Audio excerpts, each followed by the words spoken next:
can be free. I take the weight on my shoulders. I feel the sky come down on me, and I can't hold it much longer. Gotta let go so I can be free.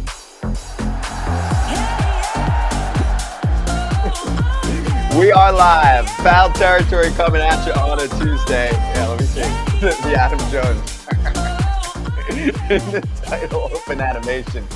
Kratzy, we're on one today, and we broke a TV on Monday. I apologize to our friends at Beep. I don't want to throw the name out there, but we actually kind of maybe want to. Why? Because we should. Because they won't send us a new one until you have to lug it back to the wherever you're lugging it to. Yeah, I'm in a whiny mood today. I mean, Kratzy, we order a TV, right? Like, we have a pretty legit setup back here. We'll do it behind the scenes maybe later this week. Make the social team happy too. And there's a TV facing right here near my camera. There's a TV facing AJ's camera, and that one broke, and we didn't throw a baseball at it. It definitely looks like AJ sat on it. The screen's not cracked. No, it just means that TV just couldn't handle your girth. Well, that's what I'm saying, but the screen's not even cracked. It's like, you know what happened? Scott's hair gel, I think, because it got a little hot. Some of it splashed on the TV screen and like melted. I was watching it yesterday. It just like started as like this big, and then it slowly over time just got black. It was like a black mass of blob just took over the whole screen. Yeah, well, I've never seen it. I've never seen it happen. The picture you sent, it looked awesome. Scott's like, I'll fix it. I'm the tech guy. I go, well, how are you going to fix it? He goes, well, just turn it off and turn it back on. I go, okay, let me know how that works out for you. Well, I'm sorry. The TV is a month old, and we did nothing to it. We treat it incredibly well, and it dies. And I'm okay with that. Things happen, okay? What I'm not okay with is that you call the place up. They're going to give you a replacement, but they have to have it in their hands first. Send us the other one. You want to charge me for the other one right now, and then you'll get the other one back. Give us the money back. You're not even going to send the TV yet? That makes me kind of question life and if we should just go in a different direction. You should have bought the Sanyo TV like Kratz. Should have won the Grapefruit League and got the Sanyo TV instead of, I'm not going to say the brand because I've never heard of it. Yeah. The 89-day plan where you return it on day 89? Exactly. Okay. We're in a great mood today.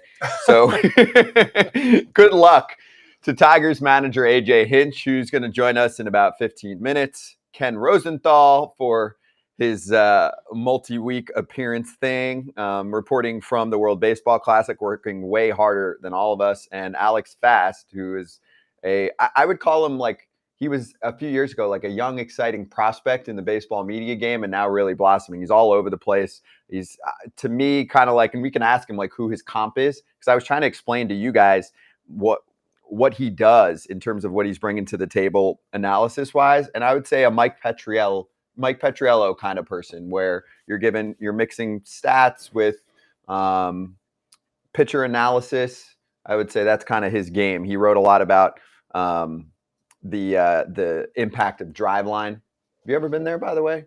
Driveline pitcher. Why would I go to Driveline? I don't know, just to see what they do there. You're not Seattle? Curious? Yeah, dude. You know where I live here? Seattle's like way over here. Have you not done a game out there? I have. So again, when you're out there, I live here. Yes, Seattle's I understand. Way over here. But I'm saying, for example, if you were going to Seattle for a game, you could. I've done one game in Seattle. Okay.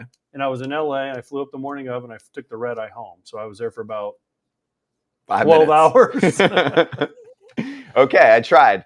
Kratzy, have you been out there? I haven't, no. I flew one time from Atlanta to Seattle on the middle seat, back row, packed flight, because I got traded there last minute, and I went from Atlanta out there. I got no need to ever go out there unless I'm going to visit my buddy Stephen Vogt, and I sure as heck am not going to go to Driveline to watch some dudes run as fast as they can and throw the ball into a net and then yell at each other. Recite that exact line to Alex Bass when we bring him on. Also, breaking pull downs, news. Aren't those called pull downs, Kratz? Pull down, yeah. It's called Tommy John. See you later. Breaking news for all you guys: you're probably going to be at the All-Star game. So, make plans. What? I'll give you more details later. Wait, where? Anyway, wait. Where's the All-Star game? Seattle. Wait, again. I live here. I understand. The All-Star game is here. AJ, PJ. Oh, yeah. You're Scott's buying. Nail. Hey. I'm in. Hey, and during that time, AJ, that's when my book gets released. You can't see it. I'm on the 2-shot right now. The So then Mortis. how about Tim Brown hooks us up with the PJ? Tim Tim wrote it Brown? with you, right? Yeah, he wrote the book. See if I can do this like Lower, Yep. lower. lower. There we go. Well, you're blocking Tim's name, but that's okay. That's okay. He's humble. Tim's okay with it. Well, anyway, we're all going to be at All-Star. Can't wait for this 7.5-hour flight for AJ to get there. Let's go to Arizona, shall we? While we have 10 minutes That's to closer. what? Arizona? Yes, except it's way past AJ's bedtime yet again. Yep. USA. 10 o'clock a.m., Eastern. 10, 15 starts. You want to run it back? Here's the good news, though. USA wins 12-1 over Canada. They scored 9 runs in the bottom of the first, thankfully letting AJ go to bed and saying game over. Yes, exactly. As soon as Mike Trout hit the home run in the first, make it 9-0, I'm like, night, termite. Yep. Game's over. The only question was, and by the way, Scott, I'm mad at you because you wanted to bet on the games. You said, hey, what are we betting on? I did bet on all of the games. Over Puerto Rico game, 10-0, winner. Over USA game, 12.5, 13, winner. Guess what Scott did? Took the under in the USA game. Listen to me, Scott. You'll make your life easier if you listen to me. Yep. I tailed it. I'm tailing it, and I completely agreed. I even went a little deeper dive into it, and you didn't listen to us. This is why you're not friend. Well, and you don't have a plane or a boat. But this is why you and AJ are not friends yet. You're just acquaintances. Wait, Kratzy, did you actually tail it though? Both bets yesterday? Did you actually throw a little cash down? Oh no! I thought like tailing it meant like I just agreed with you. Oh my gosh. We did. How much did I win? No. What do you mean no? Don't. Oh my gosh! Not only did you not tail me, you went against me, and then you didn't make my bet for me. You made a lot of money in your career, and you can't go in with your friend on a bet. I told you bet on this. Well, also, if bet you did, on you would have lost like $5-10 because it was, I think, 110 to win 100 on the first and maybe 105 to win 100 on the second. So you would have lost a few bucks technically, so I saved you. But if you'd like to actually join your friend for any amount of cash at some point, please let me know. I bet every single night on WBC. It would be awesome if you got involved, even on a small extent, as you're going to be betting on games every single day during the regular season. Is that legal? If you'd like to actually put a little bit of money down, that would be fantastic. I'm just saying, like, Kratz, you're on the thread. When it says what do you guys want to bet on? We're putting money down. And when I say, if you put me down for USA over and Puerto Rico over, doesn't that mean make the bet? No, it means, Kratzy, to quote Eric Kratz, ¿Cuántos? Tell me how much you're putting down. Then you said $100. I said, 100? Yeah. No, Let's not do true. it. Not true. I'm not going to pull the thread up. I will pull the thread back up if needed. It's not true. It's a little vague. It was a little vague. I know what your pick needed to be, AJ, but how much you're putting down, that I'm not. When I see the text, it says put us down for this amount, which is 100. That means put us down. No, you did not say that. You said it. I actually jokingly said AJ's down for $1 because I know you weren't putting actually real money down. So. You did say that. Over in the PR game, let's run that. 115 for me, $1, which I thought meant 100 because I'm not. 115 for me, Scott. $1 for AJ and Kratz, but I thought $1 meant 100, and that was like some betting lingo that no one's ever told me. No, about, oh my gosh, like tailing. Oh my gosh, you thought $1 meant $100? Yeah, no, there's like lingo. Hey, we're gonna start new lingo. Yeah, I can't with this. All right, so here's the deal. At the end, you're supposed to teach me. I will teach you. And at the end of today's show, we will teacher. Place a real bet together, so it's not just me winning money all weekend. I only have $1. I've won 4 out of my last 6 bets. So you only have $1? Well, good. I would have won 2 last night. I'd be up 200. Yeah, you would. And instead, you're sitting here with me. You could have retired early. Oh, well. So anyway, do we take anything out of USA Canada? For me, no. And here's why, Kratzy. 19-year-old A-ball pitcher, scared out of his mind. Great memory for him, of course, to go up against the dream team. But it was batting practice in the first inning. And he was having trouble throwing strikes. So nice to see them back on track. Also, great performance as expected by Lance Lynn. So they avoided, I mean, an upset and a terrible letdown that potentially could have knocked them out of the tournament. But this was a game that you expected them to handle pretty easily, no?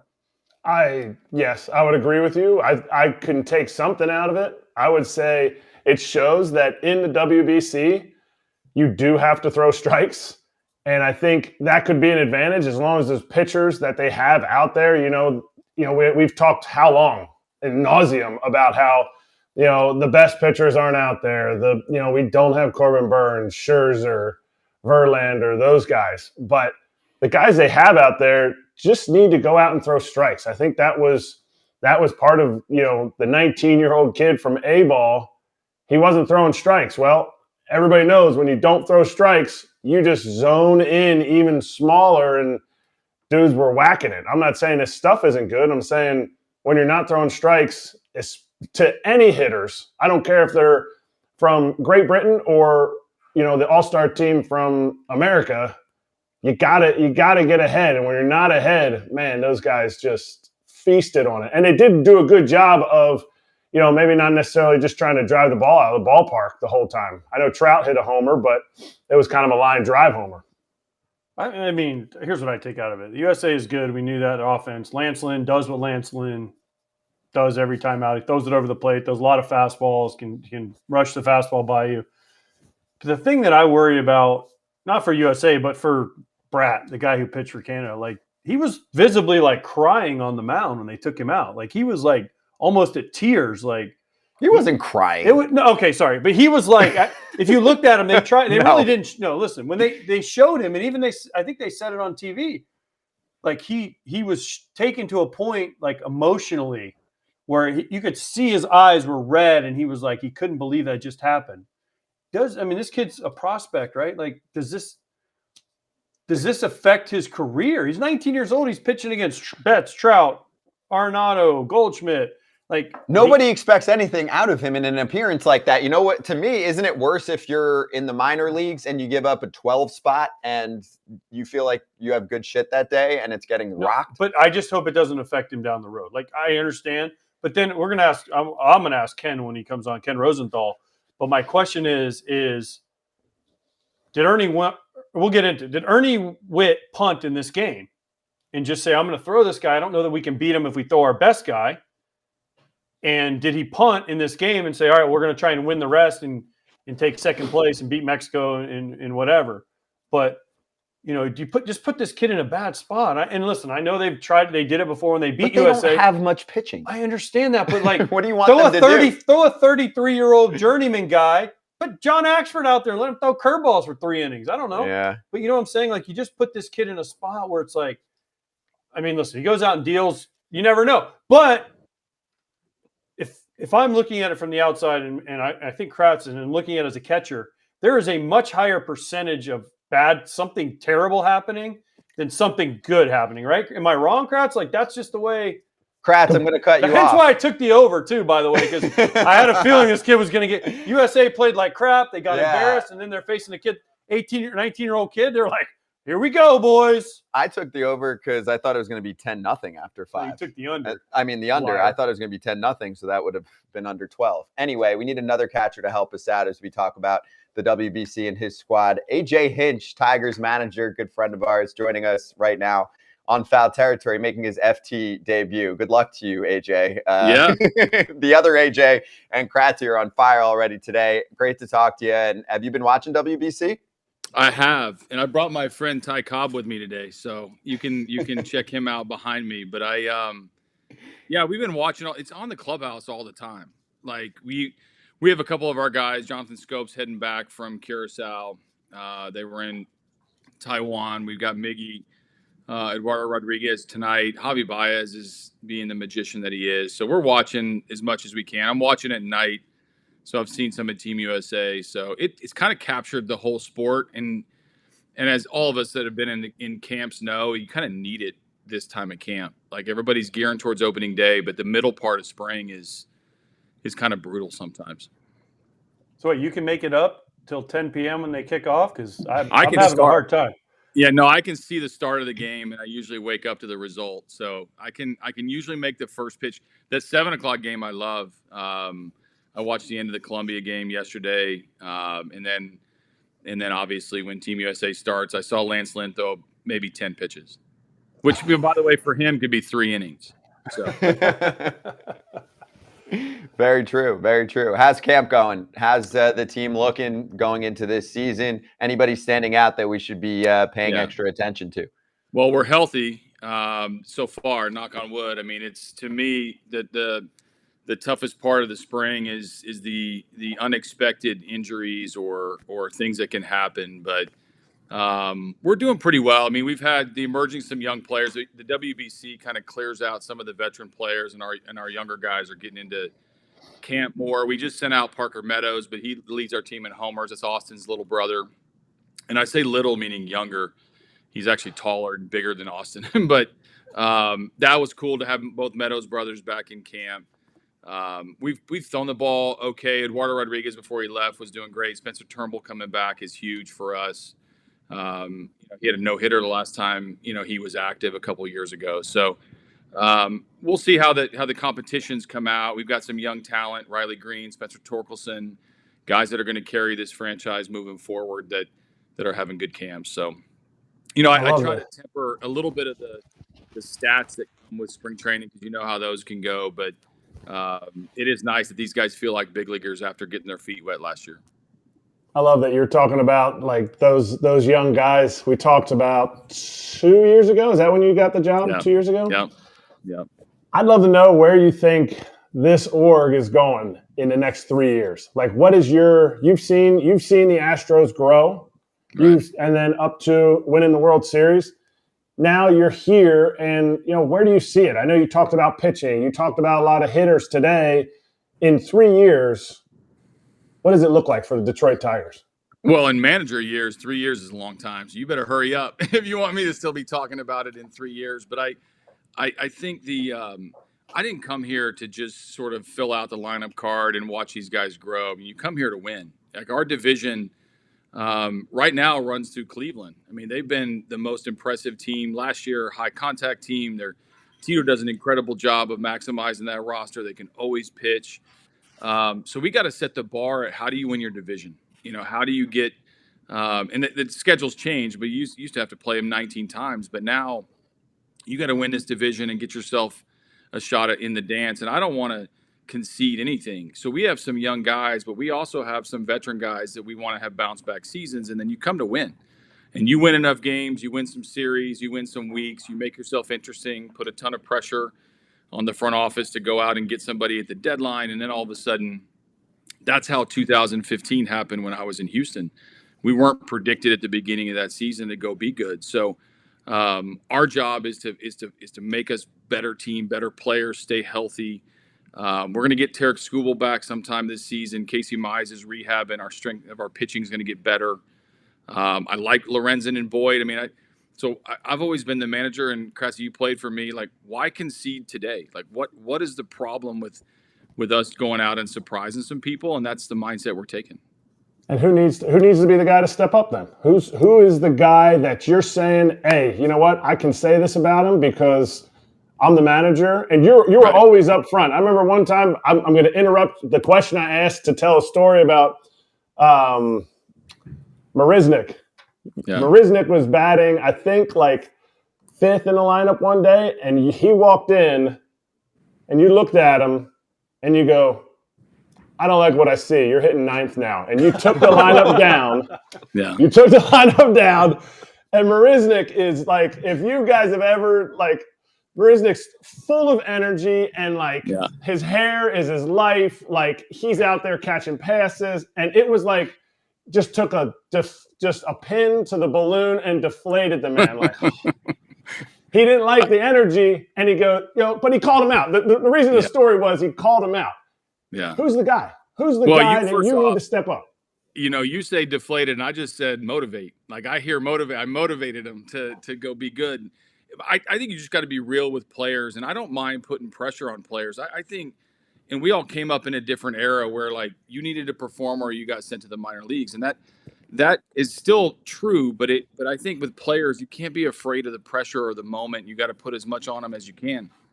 So I'm unapologetic that we need our young players to be good. We need Spencer Torkelson and Riley Green to be every bit what people think they can be, and our job is to protect them while they're learning that way, that craft in that way, and then putting them in the middle of the lineup and letting them know I trust them, I believe in them, and I want them to be good. Secondly, we need our veteran players to accept younger players in our clubhouse. We have a kid, Kerry Carpenter, who came up last year after hitting 30 homers. Does it a little bit differently, has a little bit of a funky stance, has a little bit of an uphill move to the ball, but it's worked for him. And so we're not going to try to reinvent the wheel. We're going to get him to get the ball in the air and get it to the pull side and get it out of the ballpark. Akil Baddoo, Rule 5 pick 2 years ago. It's speed, it's defense. It's like be yourself, and then we will work around you. And my job is to put you in a position to be successful. So our young players are going to carry this team. Obviously, Javi and Scope and Austin Meadows, guys that have been there, that kind of their track record speaks for itself. We need them to be good. But this organization is starting to turn the corner because we are talented as our young players are getting to the big leagues at the same time. And the trades that we made this offseason, Scott Harris, my new boss, made some trades to, that took a little bit of our bullpen out of play, but now Matt Vierling coming off a World Series team and Nick Maton coming off a World Series team, those guys expect to be good. And so I'm trying to figure out exactly what style of play we're going to have. We're going to play to win. I know that. And I'm going to be unapologetic at putting guys in a position that I think helps us win that game today. And that's going to come with some guys sitting that may not like it, or some guys that may have to get pinch hit for, because we got guys on our team that are really good against one side or the other, but they know I'm in the trenches with them. They know I'm going to be real with them. And that's the way I've always managed. So AJ, the first question I have is, why did Marisnick, what did Marisnick do? Were you mad because, I mean, your hair is on point, but his hair is always on point. So I don't know if you got up and put some gel. Brian, Scott next to me here is a little jealous because your hair is better than his today. So I don't know if Marisnick got mad because your hair was on point. But Maybe. What did Marisnick do to move from 5 to 9 after the lineup's posted? Like, that doesn't happen. No. You know what? I bet, I don't know that to be 100%, but I probably set that up on purpose to break some of the monotony of the season. I can't imagine I put him 5th on purpose. Probably meant for him to be in the 9 hole. So I was either setting up an easy dig on Marisnick so that Springer and some of the boys would get a good kick out of it. But I think for him, like, I want to be in the clubhouse with the players. I want to be in on the inside jokes. I want them to give it back to me. There's always a time to be serious, but with Jake in particular, I was able to kind of set him up to be poked fun at, and then he would poke it right back at me. He actually, to this day, he's the only player that's ever hurt me because I thought I could beat him on a first step in Oakland a few years ago, and I ended up pulling my groin. I was hurt for the rest of the year, so that hurt my golf game, which is dreadful. Well, don't you know that, like, we're old now and we don't need to be racing or trying anything? I mean, I know. You get older when you manage. Both you guys that want to manage one of these days, I hope you do. You guys, you're going to get older like me too. You're going to get this gray hair like I'm rocking. That's why people ask me. I'm like, dude, have you seen these managers? They age like it's like presidents. They age like 10 per each year. I always tell myself if I was a better hitter, I wouldn't have to manage. Then I could do something different, but I couldn't hit a slider. So speaking of old guys and veteran guys or gray-haired guys, Miggy's last year, he's already come out and said, like, is his role going to be DH, mentor? You just mentioned that you're going to have to put guys and pinch hit for guys and like, have you had that talk with him? What's his role for the 2023 Tigers? Yeah, so let me give you a story. And Kratzy's been in the clubhouse before. When I stand up in front, I try to entertain the guys. I want to make it light. There's always something in there that I'm trying to, like, a point I'm trying to get across. But with Miggy, on the first day, I was like, man, I got to make sure this guy knows how much we respect him, how much it's his clubhouse. This is his 20th major league season. I got guys that are 21 years old in the clubhouse that are in their first big league camp, and Miggy was rocking the Marlins gear back then and homering off Roger Clemens when these kids were born. So, but the one thing that we can do to honor Miggy is play better. Like, all he really wants is us to win. Like, there'll be times where I've come in you want to hit him third, you want to hit him fourth. I slid him down to fifth, and I'm like, hey, Miggy, let's have a talk about it. And he's like, why are you hitting me so high? We got these young dudes who are supposed to be carrying the lineup. Like, I'm old. Like, put me down a little bit. He is the ultimate team dude. And so I've had the talk with him like, hey, day games after night games hard. Obviously, we've got other options if guys are going to be good. But the more Miguel Cabrera contributes, the more it's going to be normal workload for him. If he falls below that and all of a sudden physically he can't do it or he's not handling certain style pitchers, I'm going to treat him like every other player, which is all that he really asked for. He wants to contribute to wins. You see the stuff he's doing in the WBC, and he's hitting bullets left and right, and he's energized. And that's because that team has a chance to win the WBC. And I think the more that we win, the better that he's going to be in his final year. We're going to honor the hell out of him. We're going to be tipping our caps to him. We've already had it, but he doesn't want to be the focus of attention. He wants to win. And so hopefully our guys can respond to that and provide him a really good send-off. Speaking of winning, and you mentioned your golf game had to take a hit when you pulled the groin. Take us through you and Tiger playing together and you beating him. Go. Oh, man, I don't know about beating him, but the stories get better the further I get away from college. But, so Tiger and I were in college together. He was at Stanford, and we both got hurt at the same time. So, he hurt his knee. I hurt my shoulder. We're in the training room. Like, I know who he is. There's no way that I know who he is. So we start talking golf. And one thing that you know about all of us in baseball is we think we know a lot more about other sports than we really do, right? Like, we always get mad at people that talk about baseball as if they're experts, but we will certainly tell you what play should be run in football, how you should play this golf hole, who should be doing this or who should be doing that. So with Tiger, everything was a bet. So every time something would happen, he would want to take you to the driving range and he would have putting contest or whatever.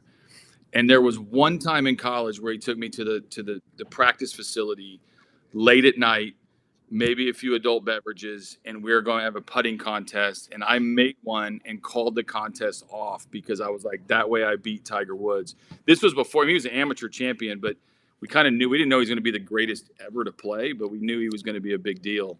And so we would go back and forth. We dated roommates for a while and got to hang out a little bit.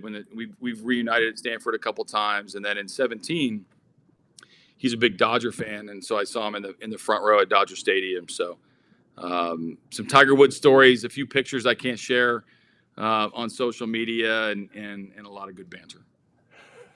Wow. So, AJ, I think we've talked about this, and Scott and Eric do not know this story, but we've talked about this. So when I was out of high school, because we're similar age, you're a little bit older than I was. Old. True, but he was at Stanford. AJ was at Stanford, and the coach, Mark Marquis, who was at Stanford forever, who you played for, he calls me and says, hey, we want to recruit you to come to Stanford. I said, okay, cool. And he's like, set up the visit, the whole deal. Well, I call him like 2 days. If you leave on a Friday for your visit, so it's like Tuesday, and I don't know who the assistant was at the time. He calls me and says, hey, you're still coming on Friday. And I said, well, wait a minute. I'm like, you guys have this other catcher. His name's AJ also. Wasn't he like first team All-American, first team All-World? And they're like, yeah. And I go, why in the world would I go to Stanford and have to sit 2 years behind him? And then you ended up coming back for your senior year. So it would have been 3 years. I'm like, why would I come? And they're like, we'll try you at DH and first. And I'm like, no, sorry guys, but I'm no Stanford for me. And obviously, you went to Stanford and look at you, and then I didn't go to Stanford. Look at me. So, it's maybe I messed up. Tell me I made the right decision here. Well, baseball wise, it would have been awesome to have you out there. But you would have, school wise, you would have hated it just like I did, and every other player that goes there and gets grinded on. We had to take finals during the College World Series, which I thought was a big disadvantage. But we later reunited in the big leagues, and I'd take your big league career over my big league career. So who really won? I might have won the amateur days, but I think you might have won the. Yeah, but look at you now. Look at you now. Now, but again, we can debate this. I get to make the decisions, and you get to tell me when I'm wrong on TV. Like, I'm not sure who's winning Hey, and who's losing this deal. I'll say this: you don't make many wrong decisions. I appreciate that. No, There's that's been one good. there's one we're not gonna get into, but there you know, but you know, there's usually when we talk, we've had a lot of talks, you and I, and Yeah. managers meetings, and you always, and like Krat said, the one thing I love about you is you're honest. You'll tell us things. There's so many stories he's told us that we can't tell on the air, and about like why, but like no, I mean like why he makes decisions, and he's like, look, I can't have this get out, but this is why I'm not hitting Marisnik fifth, right? And it's like we won't ever say that, but in our mind, at least to give us an idea of what to look for and what he's always AJ's always been honest about and open, and I respect the hell out of him. No, I I want those appreciate Tiger Woods pictures though. Oh boy, No, I can text them, but I can't share them. I can share them personally, but I can't necessarily share them on public platforms, as we know, go viral. Fair. Yes, text off the record kind of stuff. Hey, I wanted right. to ask you a couple Tigers things quick here. First off, because I feel like this kind of snuck under the radar. I don't know if our guys knew. Comerica Park got a little makeover. So they're moving in the fences. Center field's 10 feet in. Woo, still second deepest center field to Colorado. But my favorite part, and I think this should be mandatory in all ballparks, is that the fences have been lowered. 7 feet in center, in right, which is about 1.5 foot difference, okay. But in right center, for example, it's almost chopped in half, and that promotes athleticism and home run robbery. So whenever there's a ballpark that has a wall too tall anywhere, Fenway, I get it. But other spots, I'm like, that's just stupid, because those are some of the best plays in baseball. So how pumped were you to see that, of course, for your team, but also just as a fan of the game?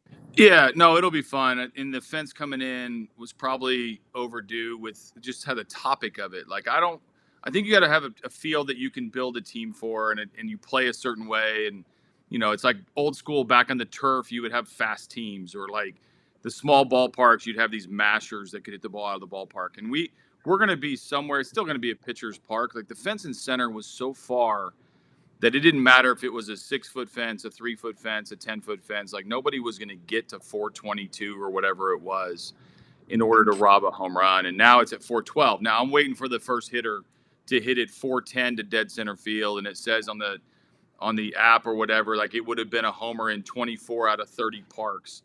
And they're going to come in and still be mad that the fence isn't close enough. But it'll be a little bit more of a fair park, especially for our home hitters.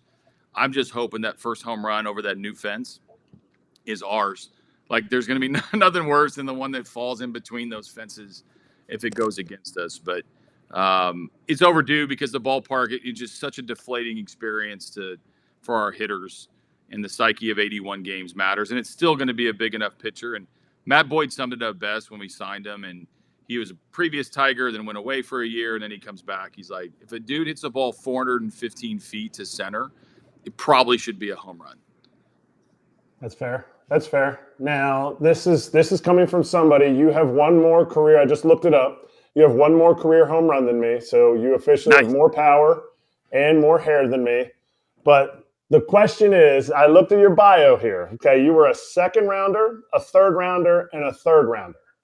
Those are where you were drafted. Did you meet expectations as a player more, or as a manager more? So the way I phrase it as I get older, I just had to play in order to set the stage for me to manage. That was a means to an end for me. Like I thought at first I was going to, you're going to be this star, you're going to go catch for 10 years, you're going to go make a ton of money, and you're going to ride off into the sunset for the rest of your career. What I found out was that's just a valuable experience to set up this. I'm in my 10th year managing, which I would have never dreamed of doing. I never thought I was going to do it. I actually thought I was going to do other things in the game, and I've been able to do this a few times. So I've always considered my career as underachieving on the field, and I've been super proud, except for the issue in Houston with my manager career, and how I've been able to impact players, develop relationships, and ultimately experience a ton of stuff on the field. So obviously I want to manage as long as somebody wants me to be in the dugout and be pulling the strings a little bit. But I think the playing career, I was super frustrated at the end of my playing career that I wasn't a better player. I'll talk about my homer off Clemens or Sabathia and some of the big names that'll be the highlights of my career. But yeah, that's kind of how I see it. I like it. So, AJ, are you more of an offensive or a defensive fan as a manager? Probably defensive. I mean, the Okay. pitching side of it, I'm dialed in on because I'm super hard on our catchers because it's the position I'm the most comfortable with, and I think we can control the game by what pitch we call, the pitch shapes, how I sequence, how I make our pitches better, the kind of the field general. I mean, it's just managing is just an extension of what we did behind the plate for all of our careers. So Well, then no, I'm there. I'm only cutting you off for one reason. Go back to the original Comerica Park. You'll love the defense. Get a fast center fielder. It was gigantic. There was where the fences were last year. There was like another 20 feet. There was a flagpole in center field. I know. The bullpen was in right. It was like 20 feet deeper. When we first opened it, we had Torrey Hunter in center. We're like, Torrey, just go catch everything. We're going to hit it to center. And he would just go go back to that when Juan Gonzalez complained about I'm not signing there. It's too big. Well, Right. Go back to that. Let's see some pitching and defense. Yeah, but most of the time in the big leagues, when you hit a ball in the gap, it doesn't stop rolling before it gets to the fence. Like that was the problem in America. It was like Little League when they didn't have a fence and the ball would just stop rolling, and then all of a sudden they'd pick it up and throw it in. So there's probably a happy medium. Hopefully we found it. But I'm with you. Like the big park doesn't bother me near as much. But as a player, that front row homer, which was emptying my tank to the pull side, was pretty frustrating over the old fence. And now they're complaining about a fence that was 10 feet in. Now it's coming another 10 feet in. So times are changing. AJ, I have one more. So we had Correa on like a week and a half ago and went over all the ankle doctor stuff. And I was, and we're like, are you pissed at him? I'm like, are you pissed at the ankle doctor? Because he was supposed to be in San Francisco or New York, and now he's back in your division, and you guys are going to have to deal with him for a long time. Maybe I should have a problem with this doctor. I'm like, I would have signed off on an ankle for him to go west. Like I was fine with him either coast. I'm happy for him. I mean, such a good relationship with him, and I was texting with him the other day. We went down to Minnesota and he played, and those things are really hard to deal with, and I see it now from a completely different angle because of the managing player relationship. But all these guys, I mean, I kind of hope they all sign with the West Coast teams or the East Coast teams and stay out of the Central, especially if I have a long history. Springer did his part. He went and signed in Toronto. Altuve can stay in Houston his whole career, hopefully. JV did a nice job. Like these guys that I've managed, I'll be fine if those guys stay on the coast and stay out of our division. Yes, amen. Well, good luck. Enjoy the rest of spring training. Thanks for coming on. Kratzy's a broadcasting star now, as you can see, doing a live show every day. So I'm sure he'll bug you again at some point. Yeah, no, anytime. And you guys come hang with me whenever you can. Yes. Dude, I live in Orlando. I try to stay out of Lakeland. You know that. You know that. Lakeland is a no There's too many good restaurants for AJ in Lakeland. He's like, hey, I'm on a diet. I got to avoid it. That's right. Central Florida can't beat it. Appreciate you, AJ. Have a good one, man. Right. See you later. AJ Hinch with us. You wouldn't go to Lakeland for a little Tigers camp? No, absolutely. Talk to him. He's one of the best. We should. Go talk to Miggy. Go talk to Miggy after they're out of the W. We can maybe get Kratz to fly down. You might have to get a suntan, but maybe not. Well, we got to buy a new TV now, so sorry, Kratzy. No, it's out of the budget. Greyhound or Amtrak. There you go. No, AJ's great, though, and I didn't know the whole Tiger Woods connection. Yeah, because he was there at the same time. Did he say at one point, I didn't want to follow up there, did he say him and Tiger dated two people that were roommates? Roommates, yeah. Oh, yeah. Okay. We'll leave it at that. I'll ask him to send the pics so we can send them through the text messages. Thank you. I'm like curious for the theme of these photos. Well, so Tiger, probably dress up nights. Yes, like fraternity, sorority, theme party stuff, like formal Halloween. Stuff, yeah. Mm-hmm. A lot of Halloween pictures. If times ever get tough, you can definitely sell those to TMZ for six figures. I never would do that to anyone. No, I'm kidding. I'm not saying us. That's not ours. It's AJ's. Kratzy, speaking of TMZ, the other day when Scott was over here, I took him out on my boat. One of the first questions he's asked is, "Where's Tiger Woods' fire hydrant?" I didn't ask that. Like, that was one of the first things that you brought up. He goes, wait, Tiger Woods used to live around here. Where did it happen? And I'm like, oh, the fire hydrant, and they moved it. It used to be right there.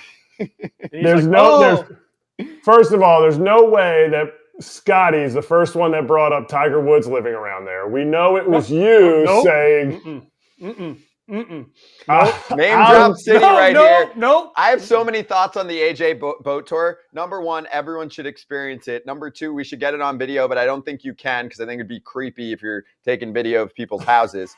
Number three, Tiger Woods had by far the least impressive former house on all of Lake Row or whatever the hell you call that. It was not as big as I thought. It was not as flashy as I thought. And for a guy that I think has a lot of money, I expected much better. Is that fair? Yeah, but you have to remember this was early Tiger Woods. As in what? He only had 300 million instead of 800 million? Yeah. Okay. And he still should have a cooler house. I'm going to make sure hopefully my friend that lives there now isn't watching this show. I'm not saying it's bad. I'm saying they're so impressive that you're expecting Tigers then to be looking like, I don't know, you're on the moon or something. Well, okay, so well, you know what I'm saying? Tigers was the last one he saw, Eric. Yeah, there's in like half a mile radius, you have like Grant Hill who has this mega house, and you have Barry Larkin who had this mega house. They were right next to each other. And then you kind of go around the corner and there's Tiger's house. And he's like, that's it? And I'm like, yeah, that's where Tiger lived. And he's like, it doesn't make any sense. And I'm Scotty's like, bougie. Scotty's bougie. I mean, it's so is everyone else that lives on that lake. but you were impressed by them. Like, you're bougie. You were like, you know what, Tiger? Yeah. I just figured with the amount of money he had that it would be more of a to-do. Well, he did have the driving range.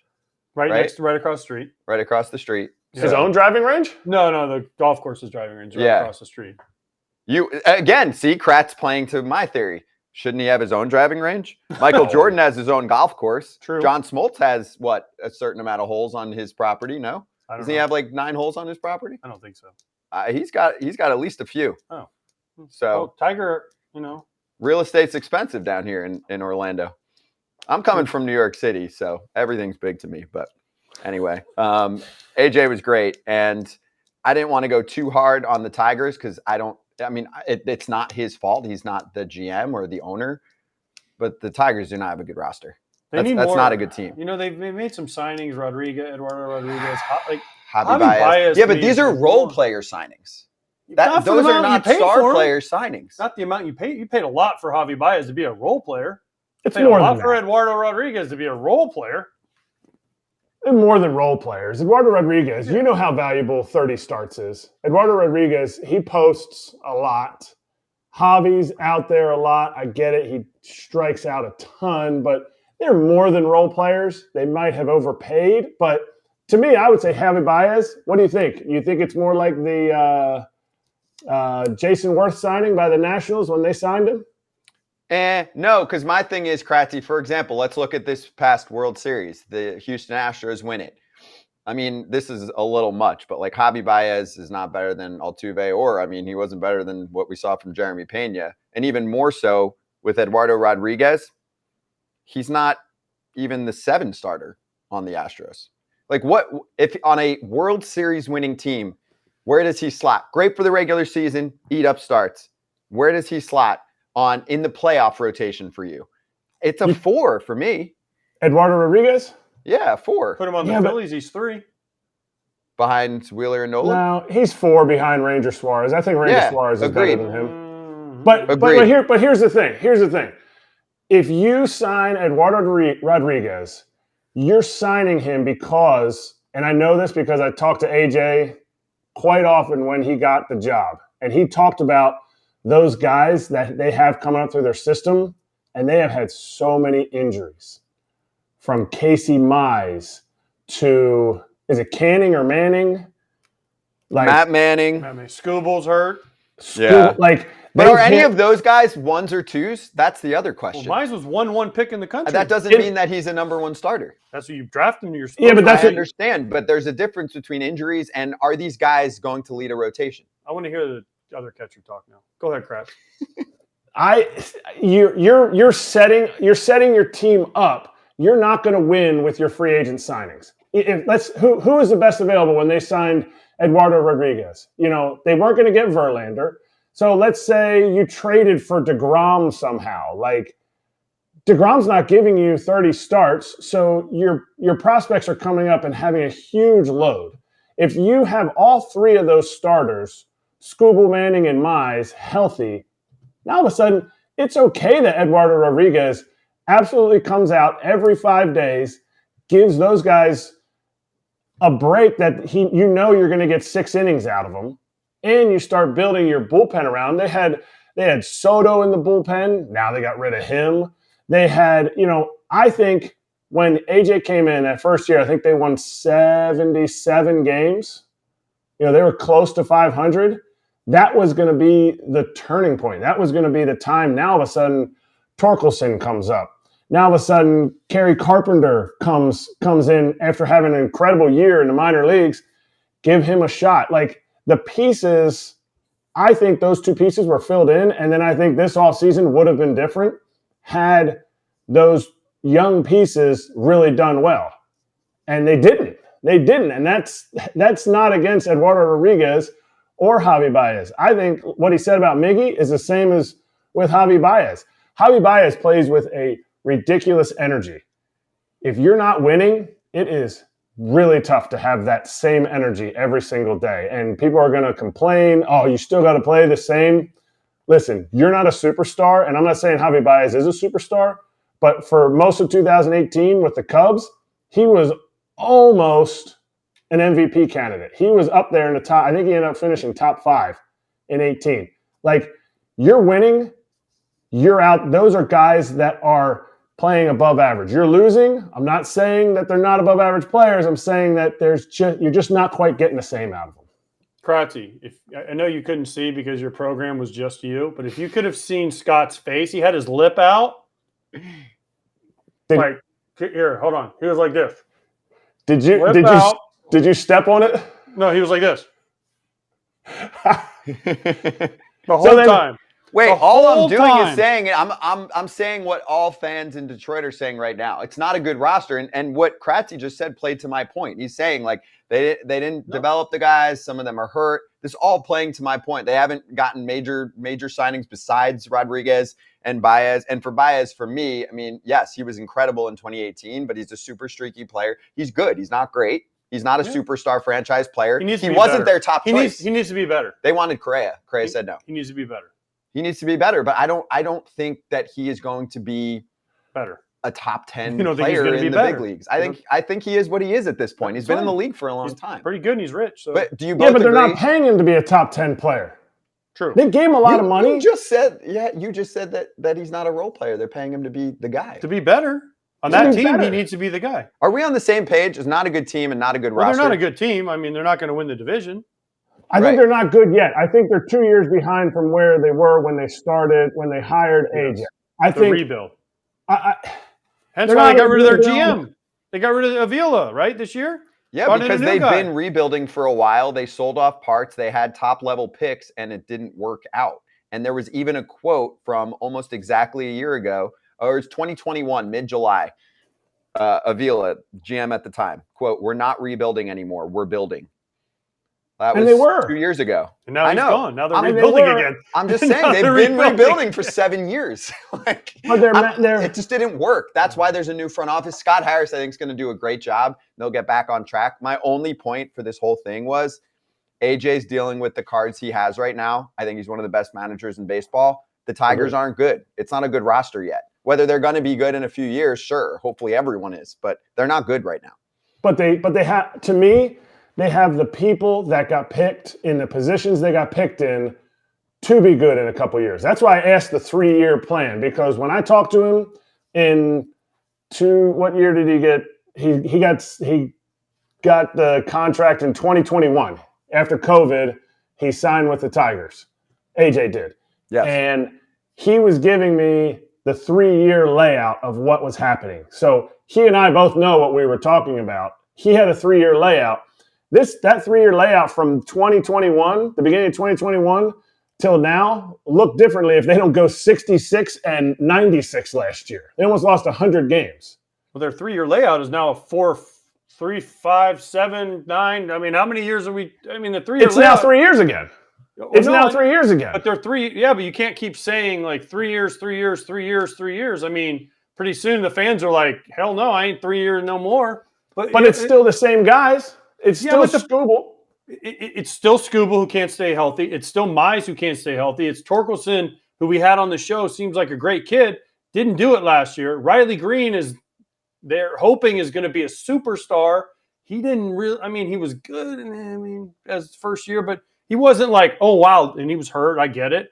Right. But they had Candelaria, who's no longer there. Right. They had all these guys, Baez they brought in to kind of mentor these young guys. Miggy's on his way out. They're young pitching. We already said Manning, Skubal. These guys can't stay healthy. They got rid of Soto.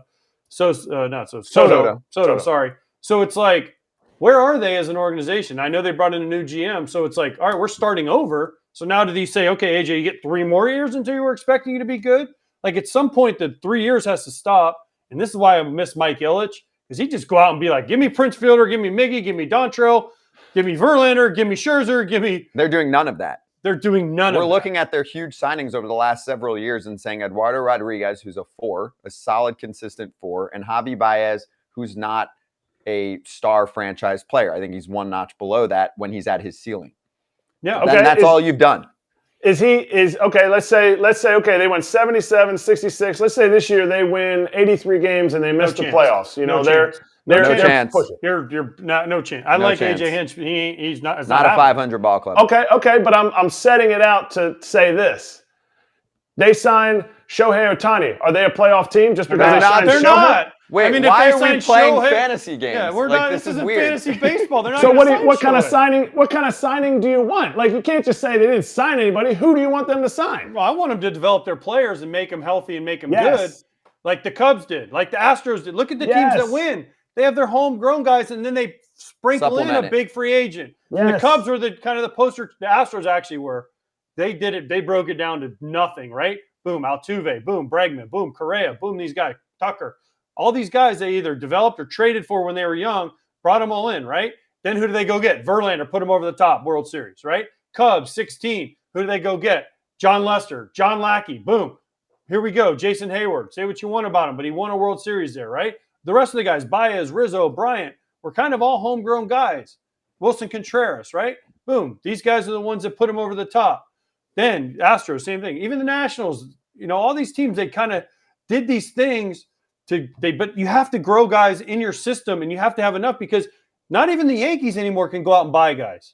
That's why you see the fans are wanting Volpe, and they want all these guys to come up and do these things. Aaron Judge, right? At home, because you have to homegrown these guys.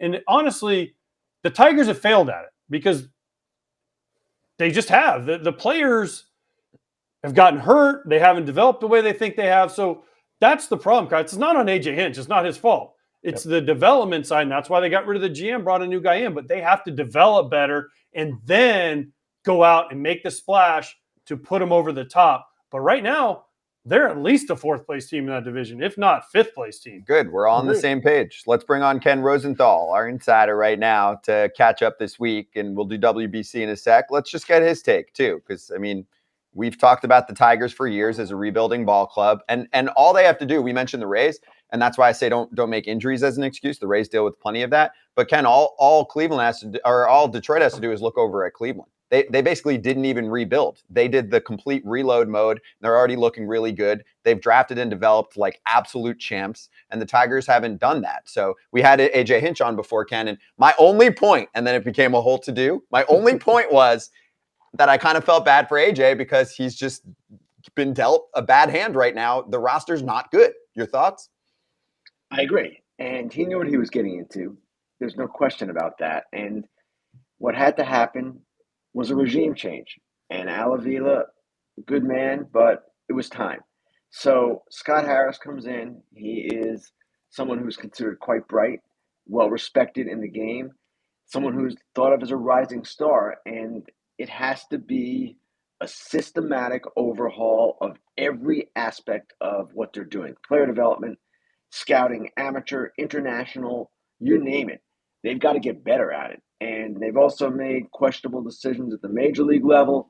I heard AJ talking about how some of their pitchers have gotten hurt. They did have this group of pitchers that was supposedly ready to go that didn't stay healthy. That happens. but you need more. And it's not that their system is completely empty or failed them, but it hasn't been enough. And obviously, they've got to start going in a better direction. I mean, thank you, Ken. We agree. Yeah, we all Totally. agree. I think we all agree. That's Exactly. why nobody really had anything to say because No. it's kind of like, yeah. Happier thoughts then. Let's do WBC. So I want to get into, first off, your observations from last night. Mr. What is it, 10 games in 12 days? Did I get that right? Yeah. 10 games in 12 days. I'm just saying, Ken, at the beginning of the show, I was like, Ken's working way harder than you guys. So you're at the game late last night, way past AJ's bedtime. USA looked much better. Bats were clicking, but at the same time, it was a 19-year-old A-ball pitcher that they were going up against. So it was batting practice for the dream team, right? Essentially, it was, Scott. And they needed a win like that. And Lance Lynn came up really big on a night that they frankly needed their two pitchers that they were going to use, the starting pitchers, Lance Lynn and Miles Michaelis, to give them probably 7 of 9 innings. Now, it turns out they only had to play 7 because of the mercy rule that was in effect. They won by 10 or more runs. And that really helped. So that will help them reset their pitching, which has been a problem, or it was a problem in the Mexico game. Offensively, we've been waiting for that kind of performance.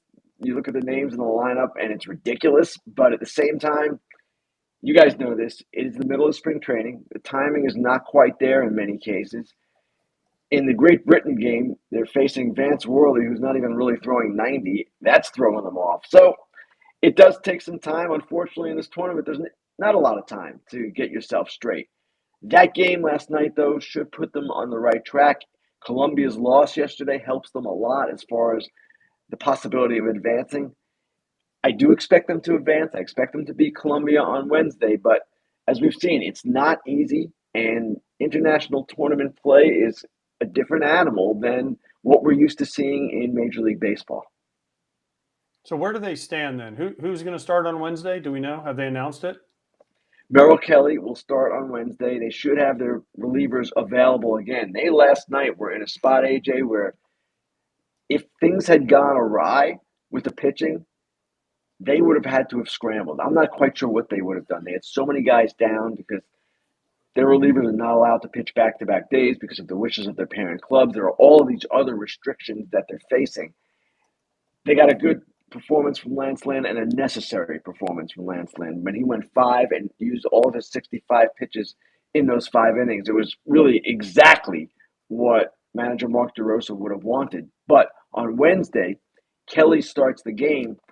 They don't have a piggyback starter available, but I assume they'll be able to go 1 inning, 1 inning, 1 inning with all of the relievers, and they've got some terrific relievers. So the day off today really helps them reset, as does last night, the idea that they didn't have to use any relievers. Okay, so first of all, USA, if you have one guy that I want to start that game, it's Lance Lynn because you know he's going to give you 5 and 65. Yes. So that was good on DeRosa. The other night when Brady Singer, the whole Brady Singer thing happened with, and you kind of brought it up, like why did DeRosa not have somebody ready? And we talked about this, and I love that you and John Smoltz went back and forth. And Ken, when we do games, it usually goes like this. Ken, we throw it to you, you give a point, I tell you why you're wrong, and then you never get to answer, which is the way it should be. But I actually love the back and forth with you and John because it doesn't get to happen enough. But you talked about him being hamstrung. We talked about this. Like DeRosa, are the other teams under the same pressure? Because it doesn't seem like when I watch some of the other teams, they're not following the same rules the USA have to follow. Is that just because of USA on their chest? Or maybe I'm wrong and it just feels different, but explain that to me. AJ, you're not wrong. And it's not that they're playing under different rules per se, but they are a team composed entirely of major leaguers. With some of these other teams, you're seeing guys who are not in affiliated baseball, so you can do whatever the heck you want with them. Guys who are minor leaguers, but maybe not big prospects, and you can do whatever you want with them too. When you have a group of entirely major leaguers, you don't have that freedom, and the restrictions are quite significant. As I mentioned, no back-to-back days. There are guys who can't enter in a dirty inning with runners on base. There are guys who can't come back for another inning if they escape an inning with runners on base. There are starting pitchers that have to throw on certain days. All of these things are coming into play. Now, the other night, with the Brady Singer decision, it was obvious to me and probably obvious to everyone watching he didn't have it. Smoltz was talking about this, and yet DeRosa didn't get him in an obvious spot right before Joey Meneses came up. Me, as someone who's watching the game, like everyone else, says, what the heck is going on? And that was the question I raised. And I said, basically, it's a first guess or second guess of Mark DeRosa, the first second guess we've had. And John pointed out, rightly so, that there are all of these restrictions in place. And when I wrote about it that night, I wrote a whole column about this whole issue.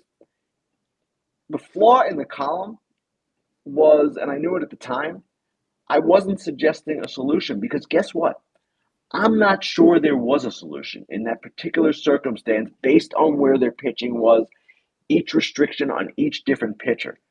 So DeRosa was in a box. Now, I also said in the column, I suspect that maybe Jim Leland or Davey Johnson or Joe Torre, one of the previous Team USA managers who had experience, might have figured a way out of this, but maybe not. And maybe it was that kind of situation where DeRosa really was handcuffed, which is what he basically said after the game.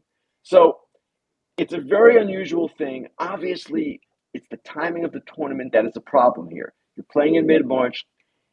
Teams are getting ready for the season. They want their players getting ready while allowing them to participate in the WBC. The problem I have, there's a couple of things. One, every spring training, a lot of pitchers get hurt under the watch of their parent clubs, right? We see it every spring. Nobody's being reckless here. So you can loosen up a little bit, in my opinion. And if the teams are so great at keeping pitchers healthy, I'm sure not seeing it. The other problem, and it's no disrespect to anyone on the Team USA pitching staff because these are some of the best pitchers in the league, but are they the best? I can't say they are. We have a situation here where every American who received the Cy Young vote last year, I think there were 14 of them, none of them is pitching for Team USA. These are the Americans. None of them who received the Cy Young vote is pitching for Team USA. Now, Nestor Cortez, he had to bow out. Okay, that's one. He had his physical situation. But there's not the commitment that there is from other countries. Look at the Dominican staff. They've got Alcantara. They've got Javier. The Japanese staff, Otani and Darvish. Until we see that, it's going to be always a situation with the U.S. team where you're kind of playing halfway. And perhaps there's no other way in this tournament. I get it because of the time of year. But it can be a source of frustration when you're watching this all play out. I know the team set up this stuff, but we heard about Kershaw. You know, he wasn't able to get the insurance.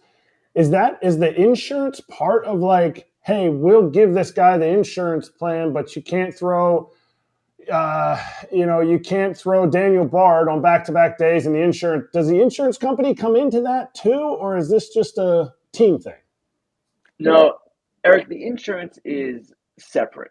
That is simply an eligibility question. Certain players, if they cannot get insurance, simply cannot play.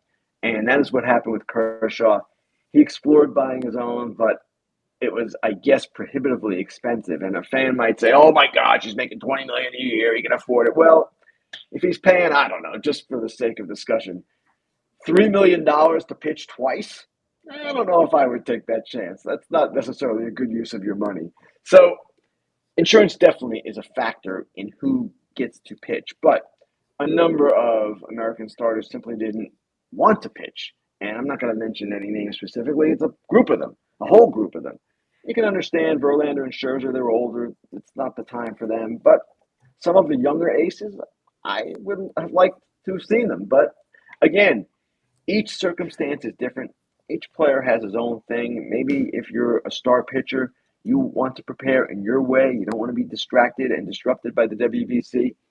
Freddie Freeman put it really well the other day.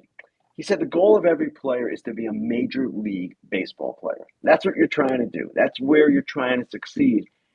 And for the WBC, in the middle of a spring training, getting ready for a season, it can be disruptive, and it's not for everyone.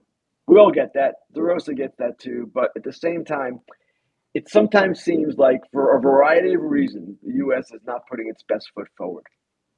I was imagining D-Row on the line with Geico. Like, D-Row, Geico on line 1. Hey, D-Row, we don't want Bart or Bednar hot today. Appreciate it. Thanks, man. Hey, one thing I should add, too, it goes back to AJ's point. Why are different countries seemingly doing things differently? And I mentioned that they don't have the major leaguers necessarily on their roster. But yesterday, in the Great Britain game against Colombia, when Great Britain had that tremendous upset, a guy named Ian Jabot closed it out for Great Britain. He's in the Reds organization. He's on their 40-man. He pitched 2 innings as a reliever. Some people with Team USA, actually one person, said to me, how is that guy pitching 2 innings? So I don't know why certain guys aren't treated the same way. Maybe the Reds don't value Ian Jabot as much. I don't know. But at the same time, that's the kind of inconsistency that is frustrating to some of the players. And one of the points I raised in my column was, if the position players, most of whom are our best, right? They see this happening where the pitchers aren't committing to the same extent that they are. Well, maybe they say the next time, we're not putting our best foot forward. I'm not going to do this. And that would be a difficult spot for the U.S. to be in. That would be unfortunate. Hey, hold on, Kratz. The reason Garbeau got to pitch is because they felt bad for the Great Britain uniform, so the Reds were like, screw it, let him close out a win for him. Because they saw their uniforms and they were like, listen, they're bad enough. History. His letter fell off. His letter fell off. The uniforms are among the worst I've ever seen. I mean, there are youth programs that have much better uniforms than Great Britain. And then, yes, the T in Great Britain was falling off. And it kind of went in stages. It fell off a little bit, and then the whole thing just went to the ground. Hey, those Brits don't use their teeth. Tomato, you want a tomato? And now they skipped the T, so that's why it fell off. Yes, I like many people were laughing about that, and AJ can understand having some tea drop, but anyway, moving on. Was Canada punting last night, Ken? Were they punting that game?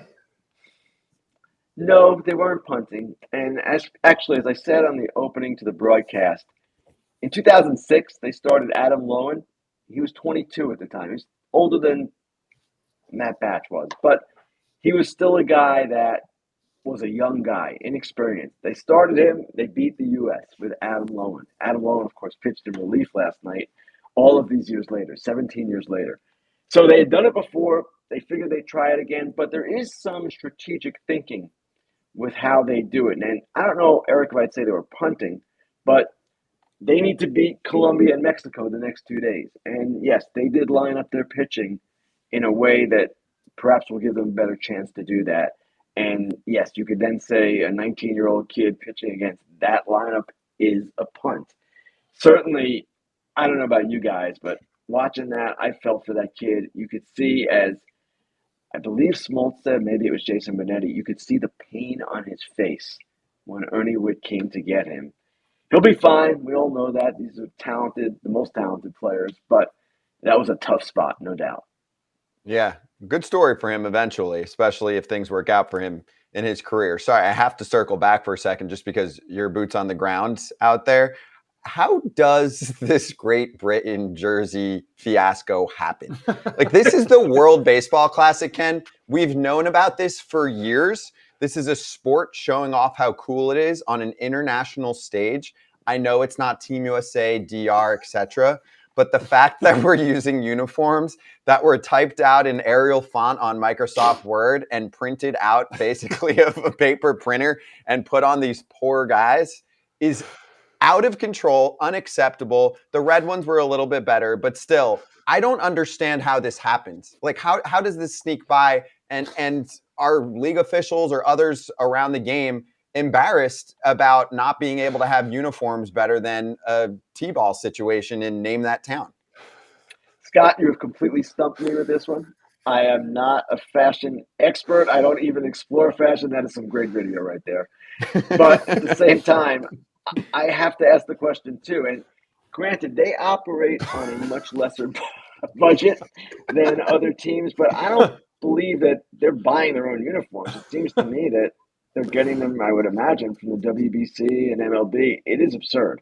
But don't they have some say? Don't they have some, I there has to I be have no somebody. idea. There has to be I have no somebody in idea. Great Britain. I mean, I wouldn't play for Great Britain if I showed up and that's my uniform. I'm going There home. has to be somebody that looked at these and the Great Britain Baseball Federation was like, no, this is not, no. Quality control. Where is it? That's my question. At The Athletic, we do pride ourselves on some of our investigations. I believe we need to get cracking on this one.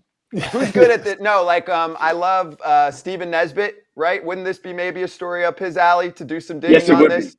Okay. Yes, and I will text him when we're off. And Stephen Nesbitt is one of our great writers, and he is a master of this kind of offbeat story. And he will also, if he does do this story, and I'm not saying he will, he probably has 23 things on his plate, he would give it the appropriate level of outrage in his writing.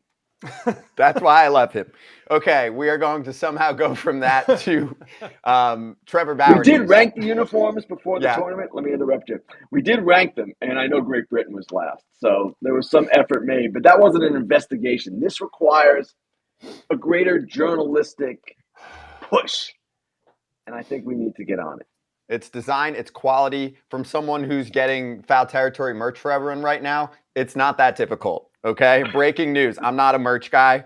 I'm a ditzy broadcaster. I'm ordering merch. Our shirts came in. They're great. So it's not that hard. And if they need a recommendation, I have about 10 now. They all do a fantastic job. Okay, I know for the last couple minutes, I do want to get to this because it's fascinating.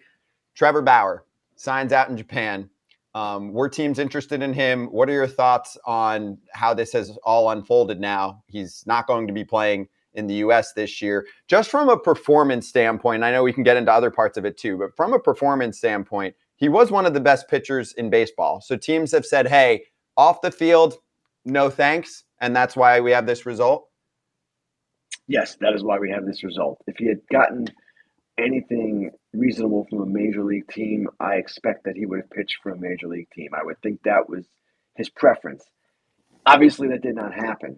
And I don't know Japanese culture well enough to know how this will be received over there. Obviously, teams here did not want to sign Bauer and did not want to take the appropriate heat that they would have for making such a decision.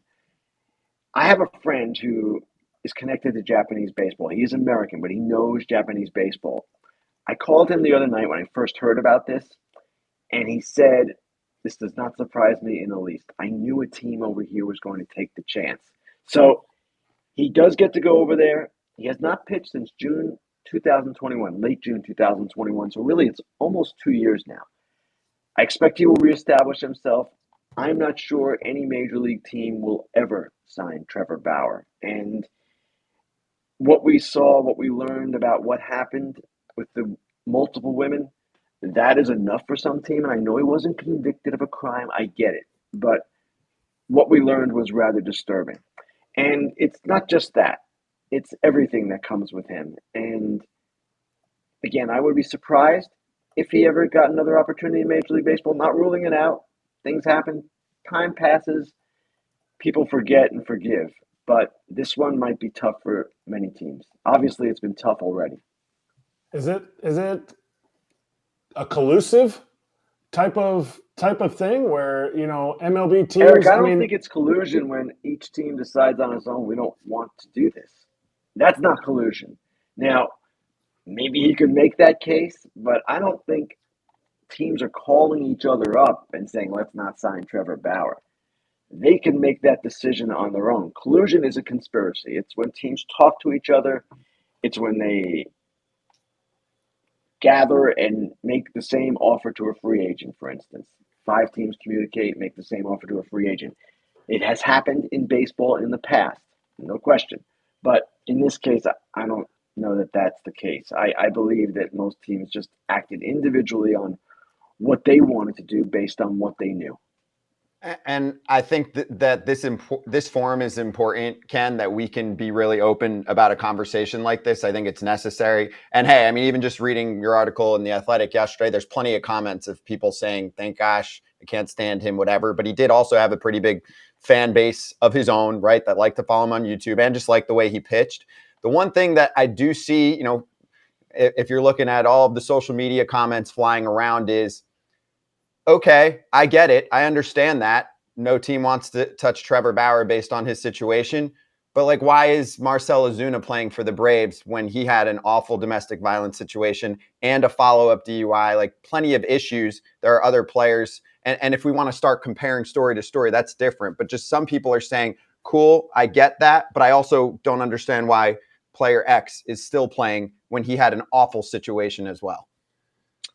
These are reasonable questions for fans to ask. And each circumstance is different. We all know that. But Marcell Ozuna's was not exactly a pleasant situation. And yet he's still with the Braves, in part because I believe he still has 2 more years on that contract. Now, the Dodgers released Bauer with a year left and plenty of money owed to him. They just felt that they couldn't abide with this. They couldn't go forward with him on their team. That's the decision that they made. Each team has the right to make its own decision, of course. And in Ozuna's case, he did serve his time. It wasn't nearly as long a suspension as Bauer's was. Bauer's is the longest in the history of the domestic violence program, which dates to 2015. I'm not condoning the Braves for this. In fact, to me, it seems like they just don't want to waste their money and want to get something out of Marcell Ozuna.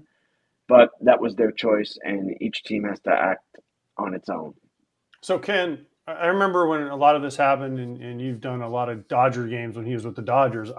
I remember hearing doing Dodgers games that the players just didn't want him back. Like, after this all came out, I don't know if there was – maybe you can shed some light on this, but was there something before even this happened in the Dodgers clubhouse that he did? Because when I've talked to Trevor, he's a little quirky, but there's a million pitchers that are quirky, and he's kind of got his own thing going. But, like, was there something in the Dodgers clubhouse before this even happened where they were like, we just don't want him back no matter what? I'm not convinced that was even the case, AJ. I would imagine in that clubhouse there were players who didn't want him back, and there were players who did. Now, not that they would ever admit it publicly, but you know this, both of you guys, better than me.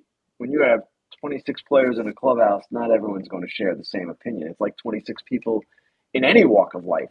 So I don't believe that it was anything in the clubhouse, even though he can be a different cat in the clubhouse, that caused this. It was the 100 and however long the suspension was, I've forgotten for a second there. That's what led to the decision. Now, you can say, well, he was suspended. He's a member of baseball in good standing, having served that suspension. Yes, that is true. But again, each team is entitled to make its own decision about whether they want a player on their team. The Dodgers and every other team in baseball has decided, for now, they don't want Trevor Bauer on their team. Yeah, 194 games, which was reduced from 324, which I remember even when I saw that. That was it was massive. It was just crazy. massive. It's really a fascinating story. Personally, for me, Ken, I don't think we're even close to the end of it. I think he's going to pitch well out there, and I think the topic's going to come up again. So I'm sure we'll bring it up again, and I'm glad we could have like a really open discussion about it because I think fans have really been wondering and asking a lot of questions on social media and commenting about it, and I think it needs to be addressed more. Ken, It definitely does. And one other point I want to make, Scott, is that each individual, each man and woman who follows baseball has their own opinion. I do know a number of women that I know felt almost relief that no major league team signed him, that they felt what he did, in their opinion, crossed the line, to say the least. And it would have been disturbing to a lot of women who follow this sport, and a lot of men, of course, but it's different with women, of course. They have a different perspective. It would have been highly disturbing to them to see a major league team say, you know what, we're good with this. So, again, doesn't mean they'll never sign with a team in the future. I expect if he does well over there, you're right, Scott, the issue is going to come up again, and of course it will. But at the same time, for now, I know fans who are women who have a lot of feelings about this and who are relieved that this didn't happen in a major league setting. He didn't sign with a major league team.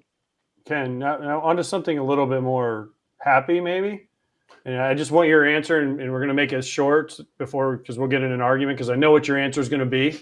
Actually, I know what Kratz's answer is going to be. Last night, Puerto Rico threw 8 perfect innings.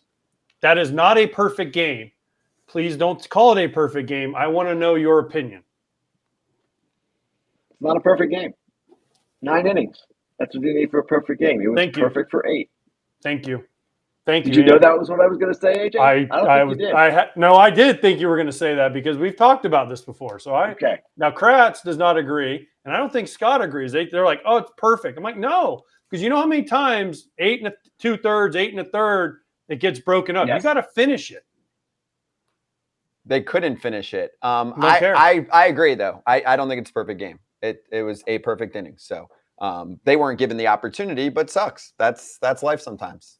You know. Ken, thank you. This was great. Appreciate it as always. We'll talk to you later this week. Have fun. Keep working way harder than AJ and Kratzy and me out there.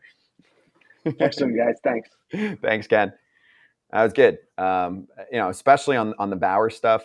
For me, I can say I've been looking forward to being on a show like this to be able to like go all out on the conversation and just be like, throw all the shit on the table. What's the real story here?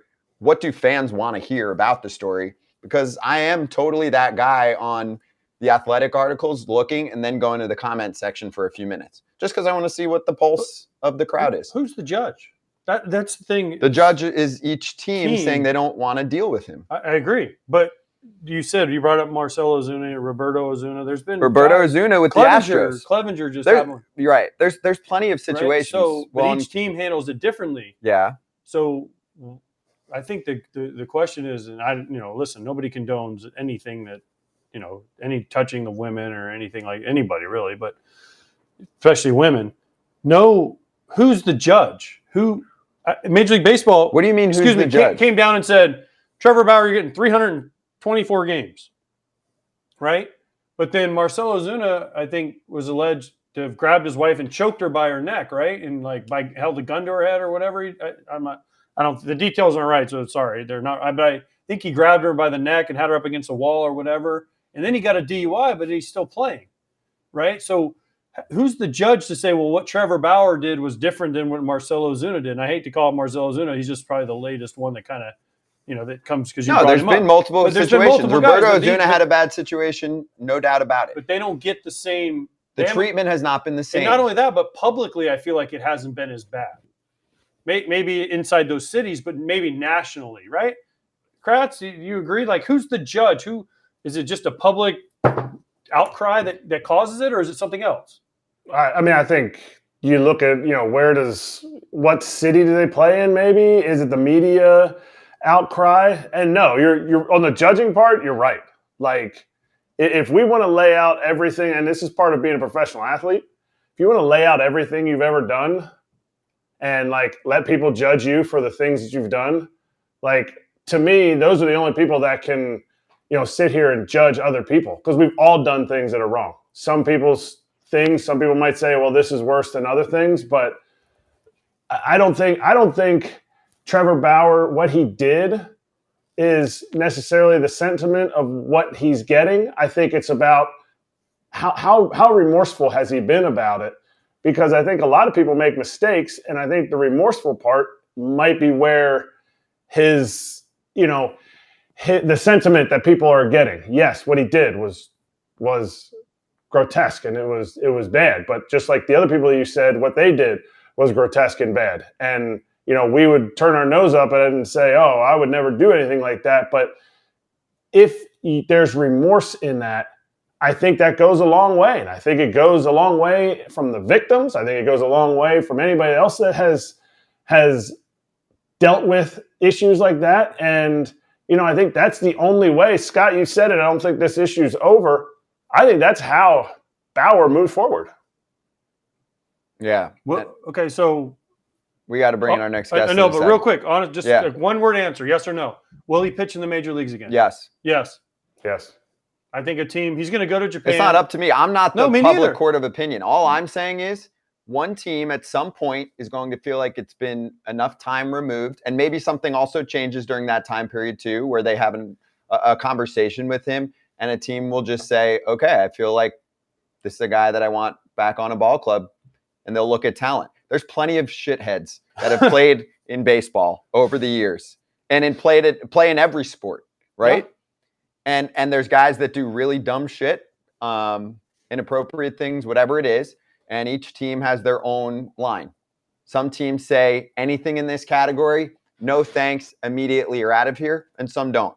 I'm just reporting the facts on it, right? Am No, I I right? agree. If he goes over and pitches great in Japan and has a year, and he goes out and I don't know, 12-2 with a 2.5 ERA, a team's going to sign him. That's my thing. You know, he hasn't pitched in years, so a team's going to watch him, and a team's probably going to give him back and feel like, you know, get him back and feel like there's been enough time removed. The last thing I'll say is just from observing teams over the years, some teams really care about character and do their homework and make sure the guy's going to mesh in with the clubhouse. And they call a million people and say, how's this guy when they're signing him? Just in general, how is he as a person? And some teams do just about nothing. Each team's different. Right. So some teams just say, here's how he'll fit into the team numbers wise. Let's sign him. So, because we see that all the time, you know, where you're like, oh, I knew that guy wasn't going to play well down there. You know, the guy goes out every night. Now you're putting him in Miami. We talk about that stuff all the time. So anyway, let's get into it right now with Alex Fast on some other topics pitching wise. Joining us right now at Alex Fast 8. We've become social media friends. I very much respect what he does on socials. Rising star in our industry. And yes, Alex, absolutely. Seeing you all over the place, and we'll see you even more this season on a number of platforms. Whatever you want to get into on that front, certainly let us know. I want to start here, though, Alex. Great to have you on.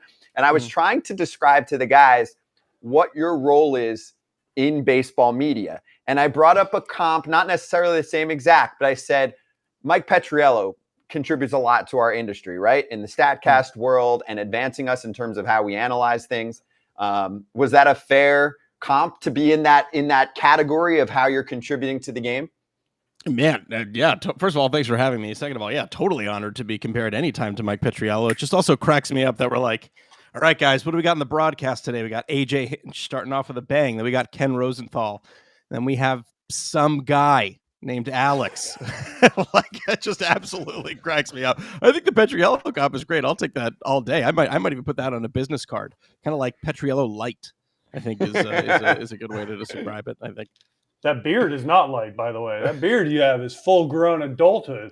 This is the biggest beard I've ever had in my entire life. It's the closest I've ever felt to a real man. You watch Mad Max once, next thing you know, bam, you've got this full-grown beard. Okay, that's great. So I know nothing about you. I'm not going to lie. Like Scott's like, we have this guy coming on, Alex Fast. He's big into pitching.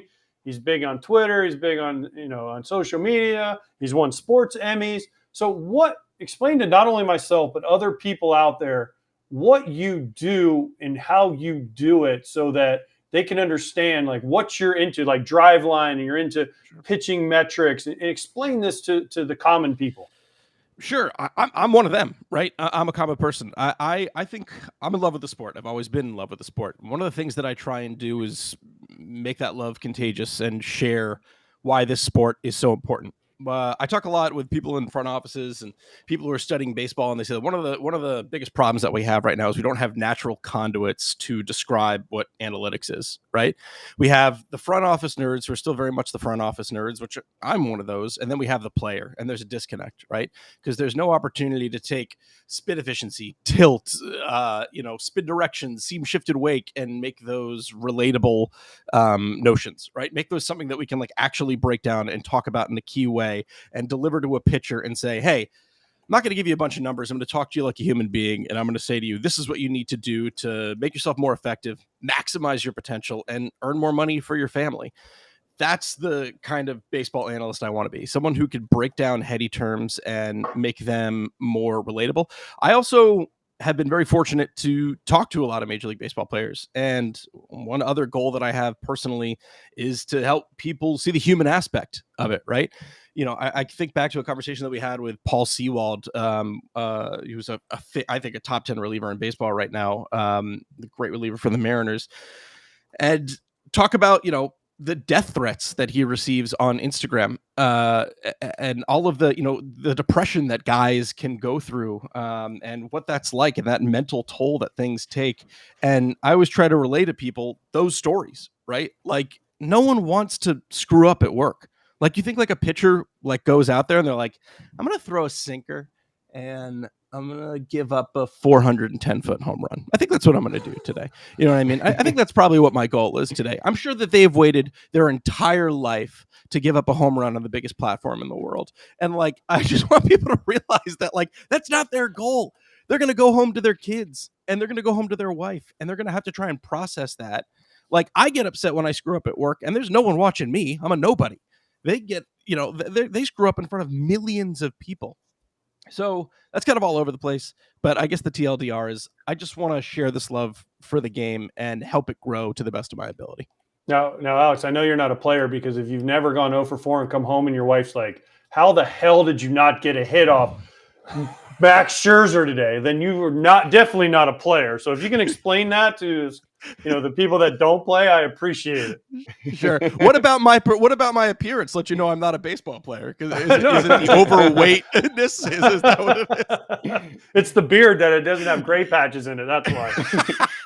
No, this is revealing though. AJ saying, "Hey, fans are one thing, fam. They Oh, can get man. after you after a game. What happened?" No, you're right. I've spoken to plenty of players, Kids, moms, dads, wives, Parents- grandchildren. Oh my!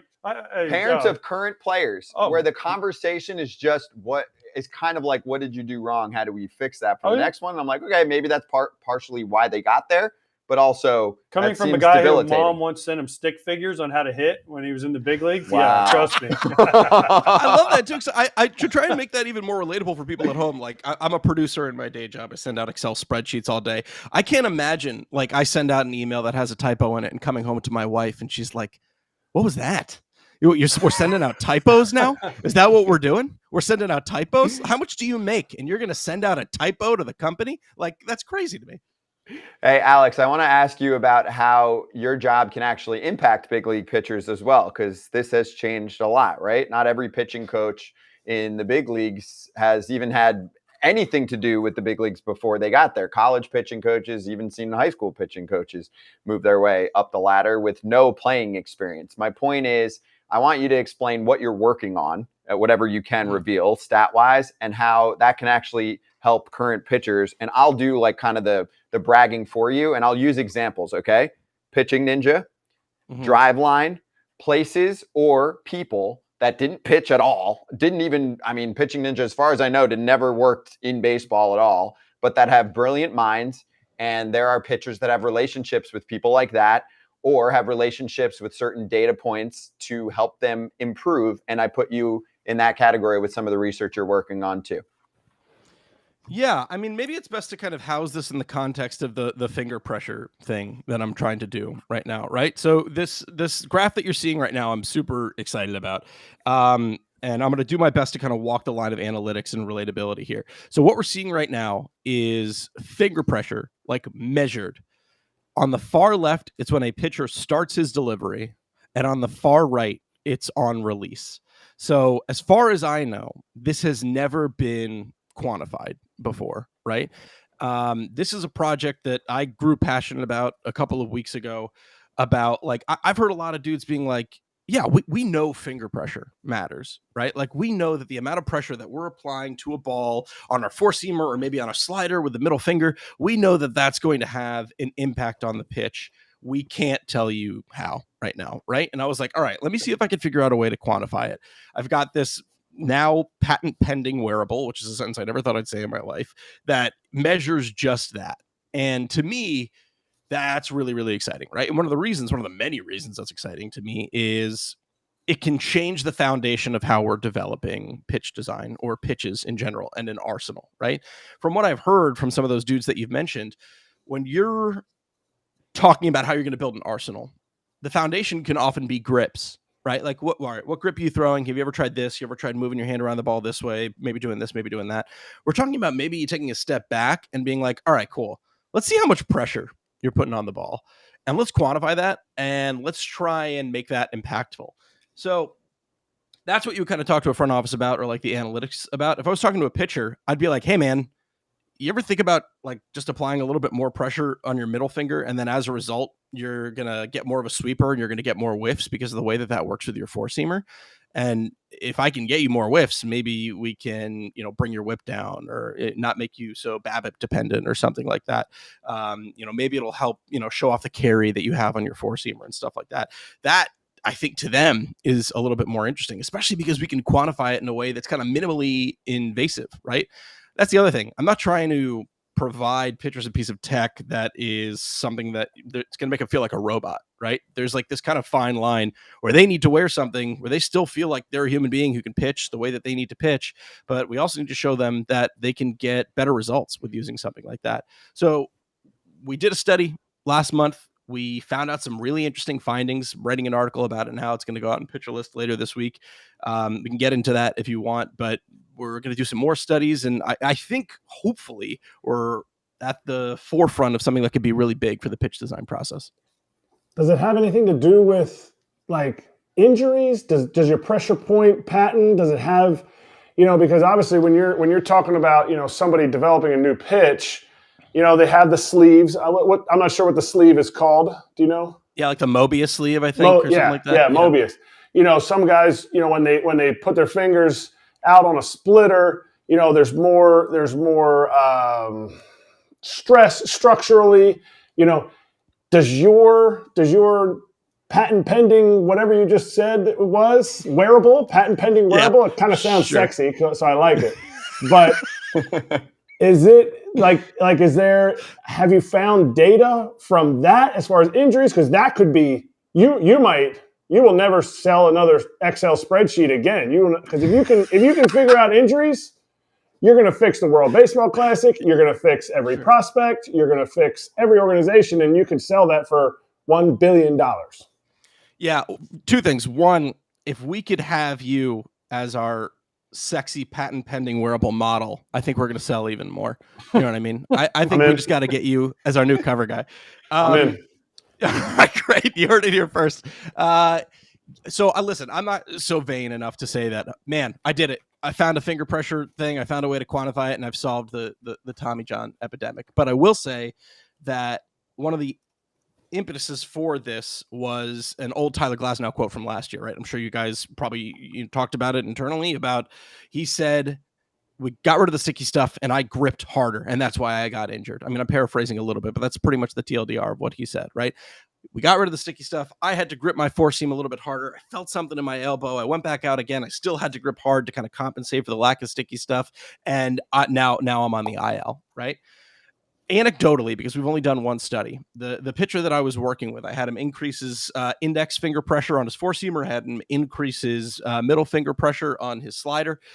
This was Brandon Michael Mann, who works at Driveline. He was a pitcher for the Texas Rangers organization, pitched over in Korea, in Japan, in Taiwan. He can throw a bunch. He's just amazing. He's got like kind of a rubber arm. And after we did it for a little while, he was like, yeah, my elbows barking a little bit. It's never really barked before. Now, obviously, when I hear that, I'm like, all right, let's take it a little bit easy. We don't want to go too crazy with the finger pressure. We want to get you back out here tomorrow doing something. But there is a possibility that we could down the line quantify this finger pressure and say, hey, man, if you lighten up a little bit on your middle finger, you're not going to change your movement profile whatsoever. You're still going to have success with the pitch, and you're going to cause less strain on your elbow. Right. So that's why I'm so excited about this. There's another huge potential to do that. And like I said, we're not going to say, hey, we did it. We solved Tommy John. All it had to do with was less pressure on your middle finger. But if we can have a contributing factor, right? If we can give dudes another thing that can help keep them pitching for longer, that's what I'm all about, man. That's what we want to see. Yep. Wow. It'd be amazing if you first. If you can, finger pressure causes Tommy John. Again, like Eric said, you don't need spreadsheets. But what does TLDR mean? TLDR is too. All right, yeah. Sorry, I'm talking to all the Gen Zers out there and millennials. It's too long. Didn't read. Okay. It's like you just said a bunch of stuff. You just said a bunch of stuff. What the hell are you talking about? I'm going to use that with my wife, but I'm going to change the last one. TLDH or TLDL. Too long. Didn't listen. Didn't listen. That's good. If you're going to be talking on TLDL, what? That's good. That's good for this show too. If someone goes too long. So, first of all, I want one of these. Can you send me one of these machines for the high school kids I help so I can Teach them about finger Yeah, pressure. buy it. Huh? Yeah, you got to Free, buy it. free, I'll take 3. Wait, what? No. Yeah, we can talk. Sure. I'm serious. No, I'm serious. No, Alex, you're No. talking to a bunch of these guys. Yeah. Almost everyone on our show. I mean, Fraser's on sometimes too. Like half the hosts we have are high school coaches, so of course they're going to be all about this stuff. But don't give it, AJ. You don't get free 99 unless they're a sponsor. You pay up, baby. Okay, I'll give him $1. The school's I'll give him got budget. $1. The school's got budget. I'll give him $1. Anyway. So, no, I do have a serious question though. Besides wanting a finger thing, because we talked about this with the kids, the pitchers, about finger pressure. I talked to them about like on their slider, how to get the ball to move, like try different things, like you said. But so we're fortunate enough to have a Yacker Tech. I'm sure you know what a Yacker Tech is, Alex, at my kid's high school. And every game, it spits out the numbers: spin rate and vertical movement, horizontal movement, velocity. What's the most important analytic for a pitcher, say high school age, to look at on that, like on whatever analytics machine you're able to have? Like we're fortunate to have this. So what is the one analytic that you would say, kids, look at this and improve this if you want to be a better pitcher? Oh man, listen, I don't want to. It's a two-parter. I don't want to cop out and say it's all important, but a part of it is like letting them know that it is contextual. Like that's a super important thing, right? Like spin rate is a perfect example. I see a lot of people be like, well, his spin rate is 2,500. Doesn't matter. Doesn't matter whatsoever. Spin rate in a vacuum almost means nothing, right? You want to look at spin efficiency, right? I'll say this though. If there are 2 metrics that they want to focus on the movement profile, focus on the horizontal and the vertical break. That's what they want to be focusing on. Everything else can be contextualized into that, right? Oh, I'm amping up my spin efficiency. I'm changing this. It doesn't matter. What does your movement look like? Actually, I'm going to add one more: velo and movement. Bam, that's it. These are young guys. Go ahead. No, I'm not going to cut you off because every kid goes, man, I want to throw hard, right? But then I'm like, well, then you watch like Greg Maddox and he's 88 and the ball's going phew, phew, and no one can hit him, right? And then you get a guy coming out there throwing 100 and the guys are just teeing off on him. So that's the fine line, right? As a coach / parent / observer of younger kids and high school kids, they're like, man, I got to hit 90. I got to hit 90. But then there's kids out there that can pitch just as well, but the ball moves all over the place, but they're not getting the recruiting and they're not getting the chance to go to the next level because they're not throwing 90. They're only throwing 86. I just want to throw this in there because I do a lot in the prospect world. Your chances of making it, if you're throwing in the 80s, not that high. And scouts are not looking at you that way. So that's the one thing that will separate you. But how do I tell? And Greg Maddox retired 15 years ago. Maybe, Alex, this is a better way to put it. What do I tell a kid that physically can't throw a 90 to look at besides velocity, right? Now, join the Guardians and they'll get your velocity up. Maybe I phrased it wrong and Scott helped me. So thank you, Scott. But you see what I'm saying? Like most kids in high school can't throw 90. Yes, there's the kids that.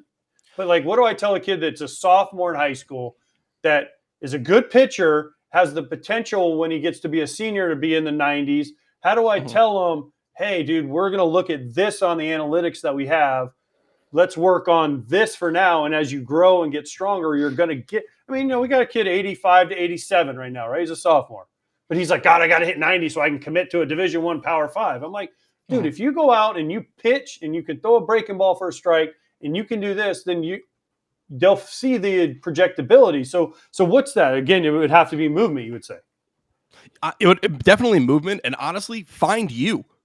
Like, who are you as a pitcher? Don't worry about what your buddy is doing. Yeah, sure. Maybe he can throw 92. Maybe he can throw 93. Whatever. Maybe he gets a nastier curveball than you do, right?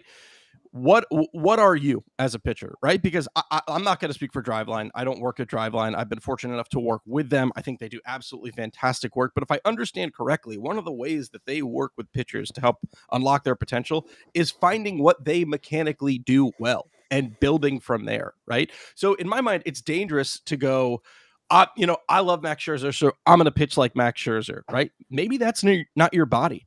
Learn if you're a natural pronator. Learn if you're a natural supinator. Learn what feels best for you when you're pitching and try and max out your potential that way, because there's no one else who's going to pitch like you because there's no other you. So learn that. Learn what you do well, right? Because I think about dudes, there's so many different examples, and I'm not going to get too much into it because I'm already blabbing enough, but like Stroman is not like a dude who's going to blow you away with stuff, right? But that man has never had a FIP above 4 in like an 8-year career, which is unbelievable, right? No one needed to tell him, oh, you need to change this. And maybe they did, because maybe they didn't think he was going to have success. He stuck with it. And he's had success. So learn you. That's probably the best piece of advice I can get. But also, who cares? No, but You got an Emmy over your shoulder. I yeah, see, exactly. So, I mean, It clearly, No, it's chocolate, guy. dude. It's all chocolate. It's chocolate wrapped.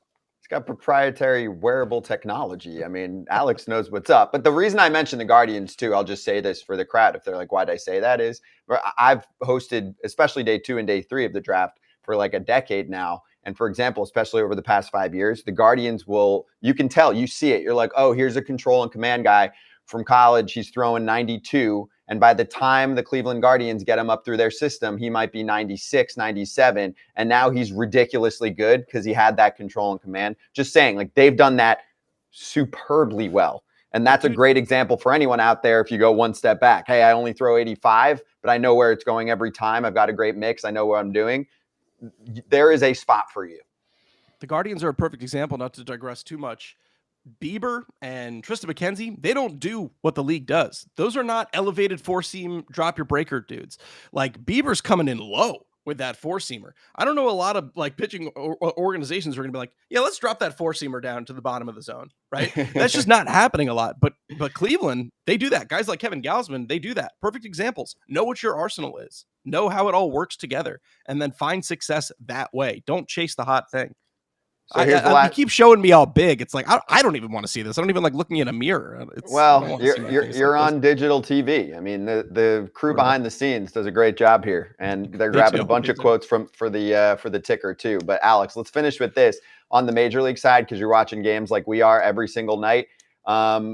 Whether it's through spring training or watching WBC or just through some crunching numbers, give us a name or two. Someone you're super excited to see this year, whether it's a new pitch or projectability. You know, this will help for fantasy leagues. This will help for us placing bets on potentially either the guy winning a Cy Young or his team doing better and outperforming his win totals. Help us out a little bit here. If I squint, if I take out my contacts and I look real hard, I can project George Kirby getting a few Cy Young votes. I am so excited about George Kirby. There are some things that he did in the second half that were so exciting to me. One of the things that you want to limit when you're a pitcher is hard hit fly balls, right? The majority of home runs are hard hit fly balls. So you want to take your fly balls, you want to make them nice and soft, under 95 miles an hour exit velocity. George Kirby, I think, had one hard hit fly ball in the second half last year. That's remarkable. That man in a rookie year put together some very impressive stuff. And sure, you could always regress in your sophomore year, but I'm very excited about him. The other one is Joe Ryan. Joe Ryan went to Driveline this year, which always cracks me up. The meme that I have right now is like, going to Driveline is like he went to Jared's now. It's like, oh my God, he went to Driveline. Oh, that's amazing. We got to get some like ad for that. Anyway, Joe Ryan already had an elite 4-seamer. He hides it super well. It's a very effective pitch for him. Started really well, amping up that slider usage last year. Slider kind of went by the wayside, didn't perform as well. Then all of a sudden, last month of the year, we got a different slider profile. Oh, it's getting a lot of whiffs. Now he's starting the year with a fresh new sweeper. And man, we've seen guys who can have success with just a 4-seam slider combination. Christian Javier, Spencer Strider, obviously they have 2 elite pitches, especially Spencer Strider. But man, you give him that new sweeper, that could be really nice. I'm excited to watch Joe Ryan this year for sure. Love that. Okay. And that's, for us, some interesting insight on the Twins. TLDL, Joe Ryan. TLDL. Hey, Alex, this was great. It was awesome to have you on and chat in person and to enlighten our catchers here. I could see them. It's always good when they're like sitting there and they're going. You can see the brain churning. The hamster wheel's going. Yes, exactly. All right, Alex, I'll be waiting for my finger pressure machine in the mail. Thank you. All right, I'll check the bank account. Thanks, Alex. Great talking to you. We'll do it again, okay? Thanks, guys. That's Alex Fast. That was fun. He was good. Yeah. I love when we have guests on and they teach you something about like the inside stuff, right? Like finger pressure and pitch profile and Gen Z work, TLDR. Yeah, things that you had no idea. This old folks have no idea about Kratzy, but like it's fascinating, like finger pressure affected the guy's forearm, right? You never think about that. It's like when you talk to kids in high school about moving on the rubber, they look at you like you're nuts. Why would I move on the rubber? Well, you move because for deception, and if you're always missing over here, well, move over here. And it's cool when you get guys on that know what they're talking, and they can relate it too. Like he can relate it to the normal person and explained what all the analytics were, and it was great. Yeah, good dude. And you can see personality, right? If you're going to be super smart like that, and the delivery is kind of lame, right? Like when you talk to a really smart doctor, but they can't really talk to you, you just know that they're smart, so they're doing the right thing. But I'm like, can you have a conversation with me? Anyway, let's finish strong here. Slap hands time. Let's get Kratzy's thoughts here on, first off, Shohei Ohtani. So this is a big deal for someone who, of course, is not necessarily going to make it to Major League Baseball. And also just in general, Kratzy, how many times did you come across somebody, especially in the minor leagues, who got to face a big leaguer, and it's somebody that might not ever make it to the big leagues, and they're excited about it? So this is the Czech Republic pitcher who actually struck out Shohei Ohtani and then got a picture with him afterward. That's some wholesome content that we all need. Yeah, no doubt. I mean, that's and I joke about it a lot. And yes, I know I had parts of 11 years in the big leagues, but I went through the first 8 years of my career being a 29th round pick, being a guy that I was these guys. Like I would have played for the Czech Republic had I, knew where the Czech Republic was and they accepted me on the team. Like I would have been that guy. At a certain point in my career. So when I see stuff like that, like I love it. Like the Sasaki guy that throws 102, he hit the kid from now I forget, but he gave him like 3 bags of candy because he hit him. He felt bad and he hit him with like the hardest pitch that anybody's ever been hit with or something like that. And like that kind of stuff, like when you don't have the pedigree or the career like AJ has, yes, you're going to cherish that jersey that Team Japan just signed with you. So I love all that stuff. I mean, I could probably think of people, but I was that guy. I like that too. I mean, it doesn't matter what career you have. Yes, I'd play for Czech Republic, but I'm Polish. I don't know how that would go, so that might play for Poland. Let's do it. Yeah, get me on Team Poland, Kratzy. You can next year. Team Poland. You can try out next. I got to try out for Team Poland. I don't have credentials. We got to make sure you still have it. Oh, okay. So you know what else is awesome? Shohei's been great about this kind of stuff, right? Because remember, someone struck him out.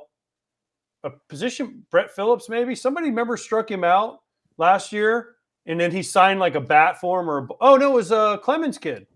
Oh, Cody Clemens. Remember, he struck him out pitching, and then Shohei like signed a bat or a ball and sent it over to him. Like it was pretty cool. Like that's awesome. Like that, who cares? You struck out off a position player, big deal. But like that's awesome. Yeah, I'm a fan. Let's get some fan video here too. One other thing, social wise, I want to show you. Mike Trout hitting his first home run in the WBC. Can we get what one of 40,000 people were doing during the game? A little video. There it is. There's an angle from the stands in Arizona. Nice.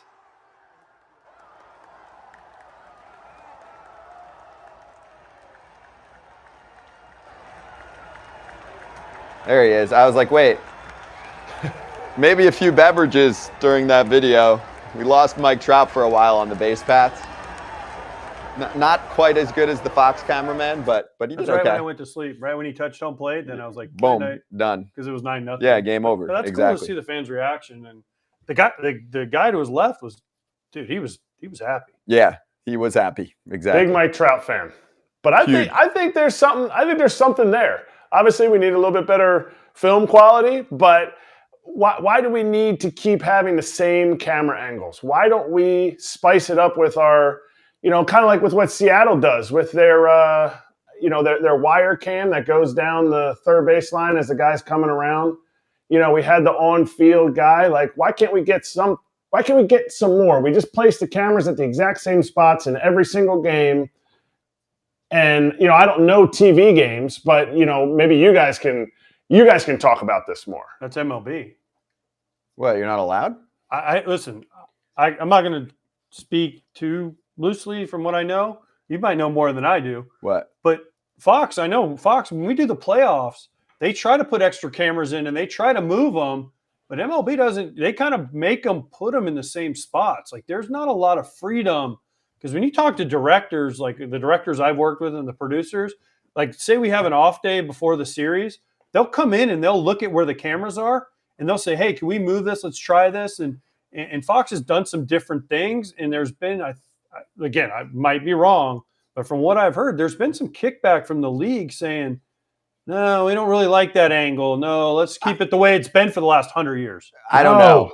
I don't necessarily know the answer to that. I do know, for example, like we'd have to go through the league to get a certain player mic'd up, and that's for the player and the team and all of that. So I don't know about the camera angles. I don't know why you would stop someone from a camera angle. That sounds, even for the league, like a little weird, but I'm wondering if it's like, oh, they don't want it at a certain angle that you can see in the dugout. I don't know. I don't know the answer to that. I've heard producers, directors talking. Why don't you ask one of your producers? Ask them what the deal is. I can't right now, but I will. Right, when we're off there. Okay, so military base of the day, shout out. Camp Dodge is a military installation in the city of Johnstown, Iowa. Johnston or Johnstown? Johnstown, I would say. Currently serves as the headquarters of the Iowa National Guard. I'm thinking Johnston. No, Johnston? Okay. No W, no Well, E. this is perfect. We'll put it up on social later and we'll get help. Somebody will clarify for us. I'm learning. I don't have the pronunciation guide there. And Kratz Hats time. And I got something special for the finish line here. Kratz Hats, take it away, baby. Indianapolis Indians played there in 2009, 2010 with some absolute legendary Pittsburgh Pirate rookies as they were about to come up. Kutch came up that year. Actually, it was the first time I'd ever met or played with anybody named McCutcheon, and there was two of them on the team, Daniel McCutcheon and Andrew McCutcheon. Never met another McCutcheon in my life, so if there's more McCutcheons out there, let's go. A little shout out. I like it. I like the what is it, orange with the black there? It's red. It's red? Okay. My camera. But it's got foul territory vibes to it, so I like that. Yes.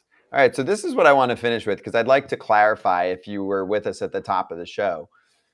AJ went 2 for 2 on his non-bets yesterday.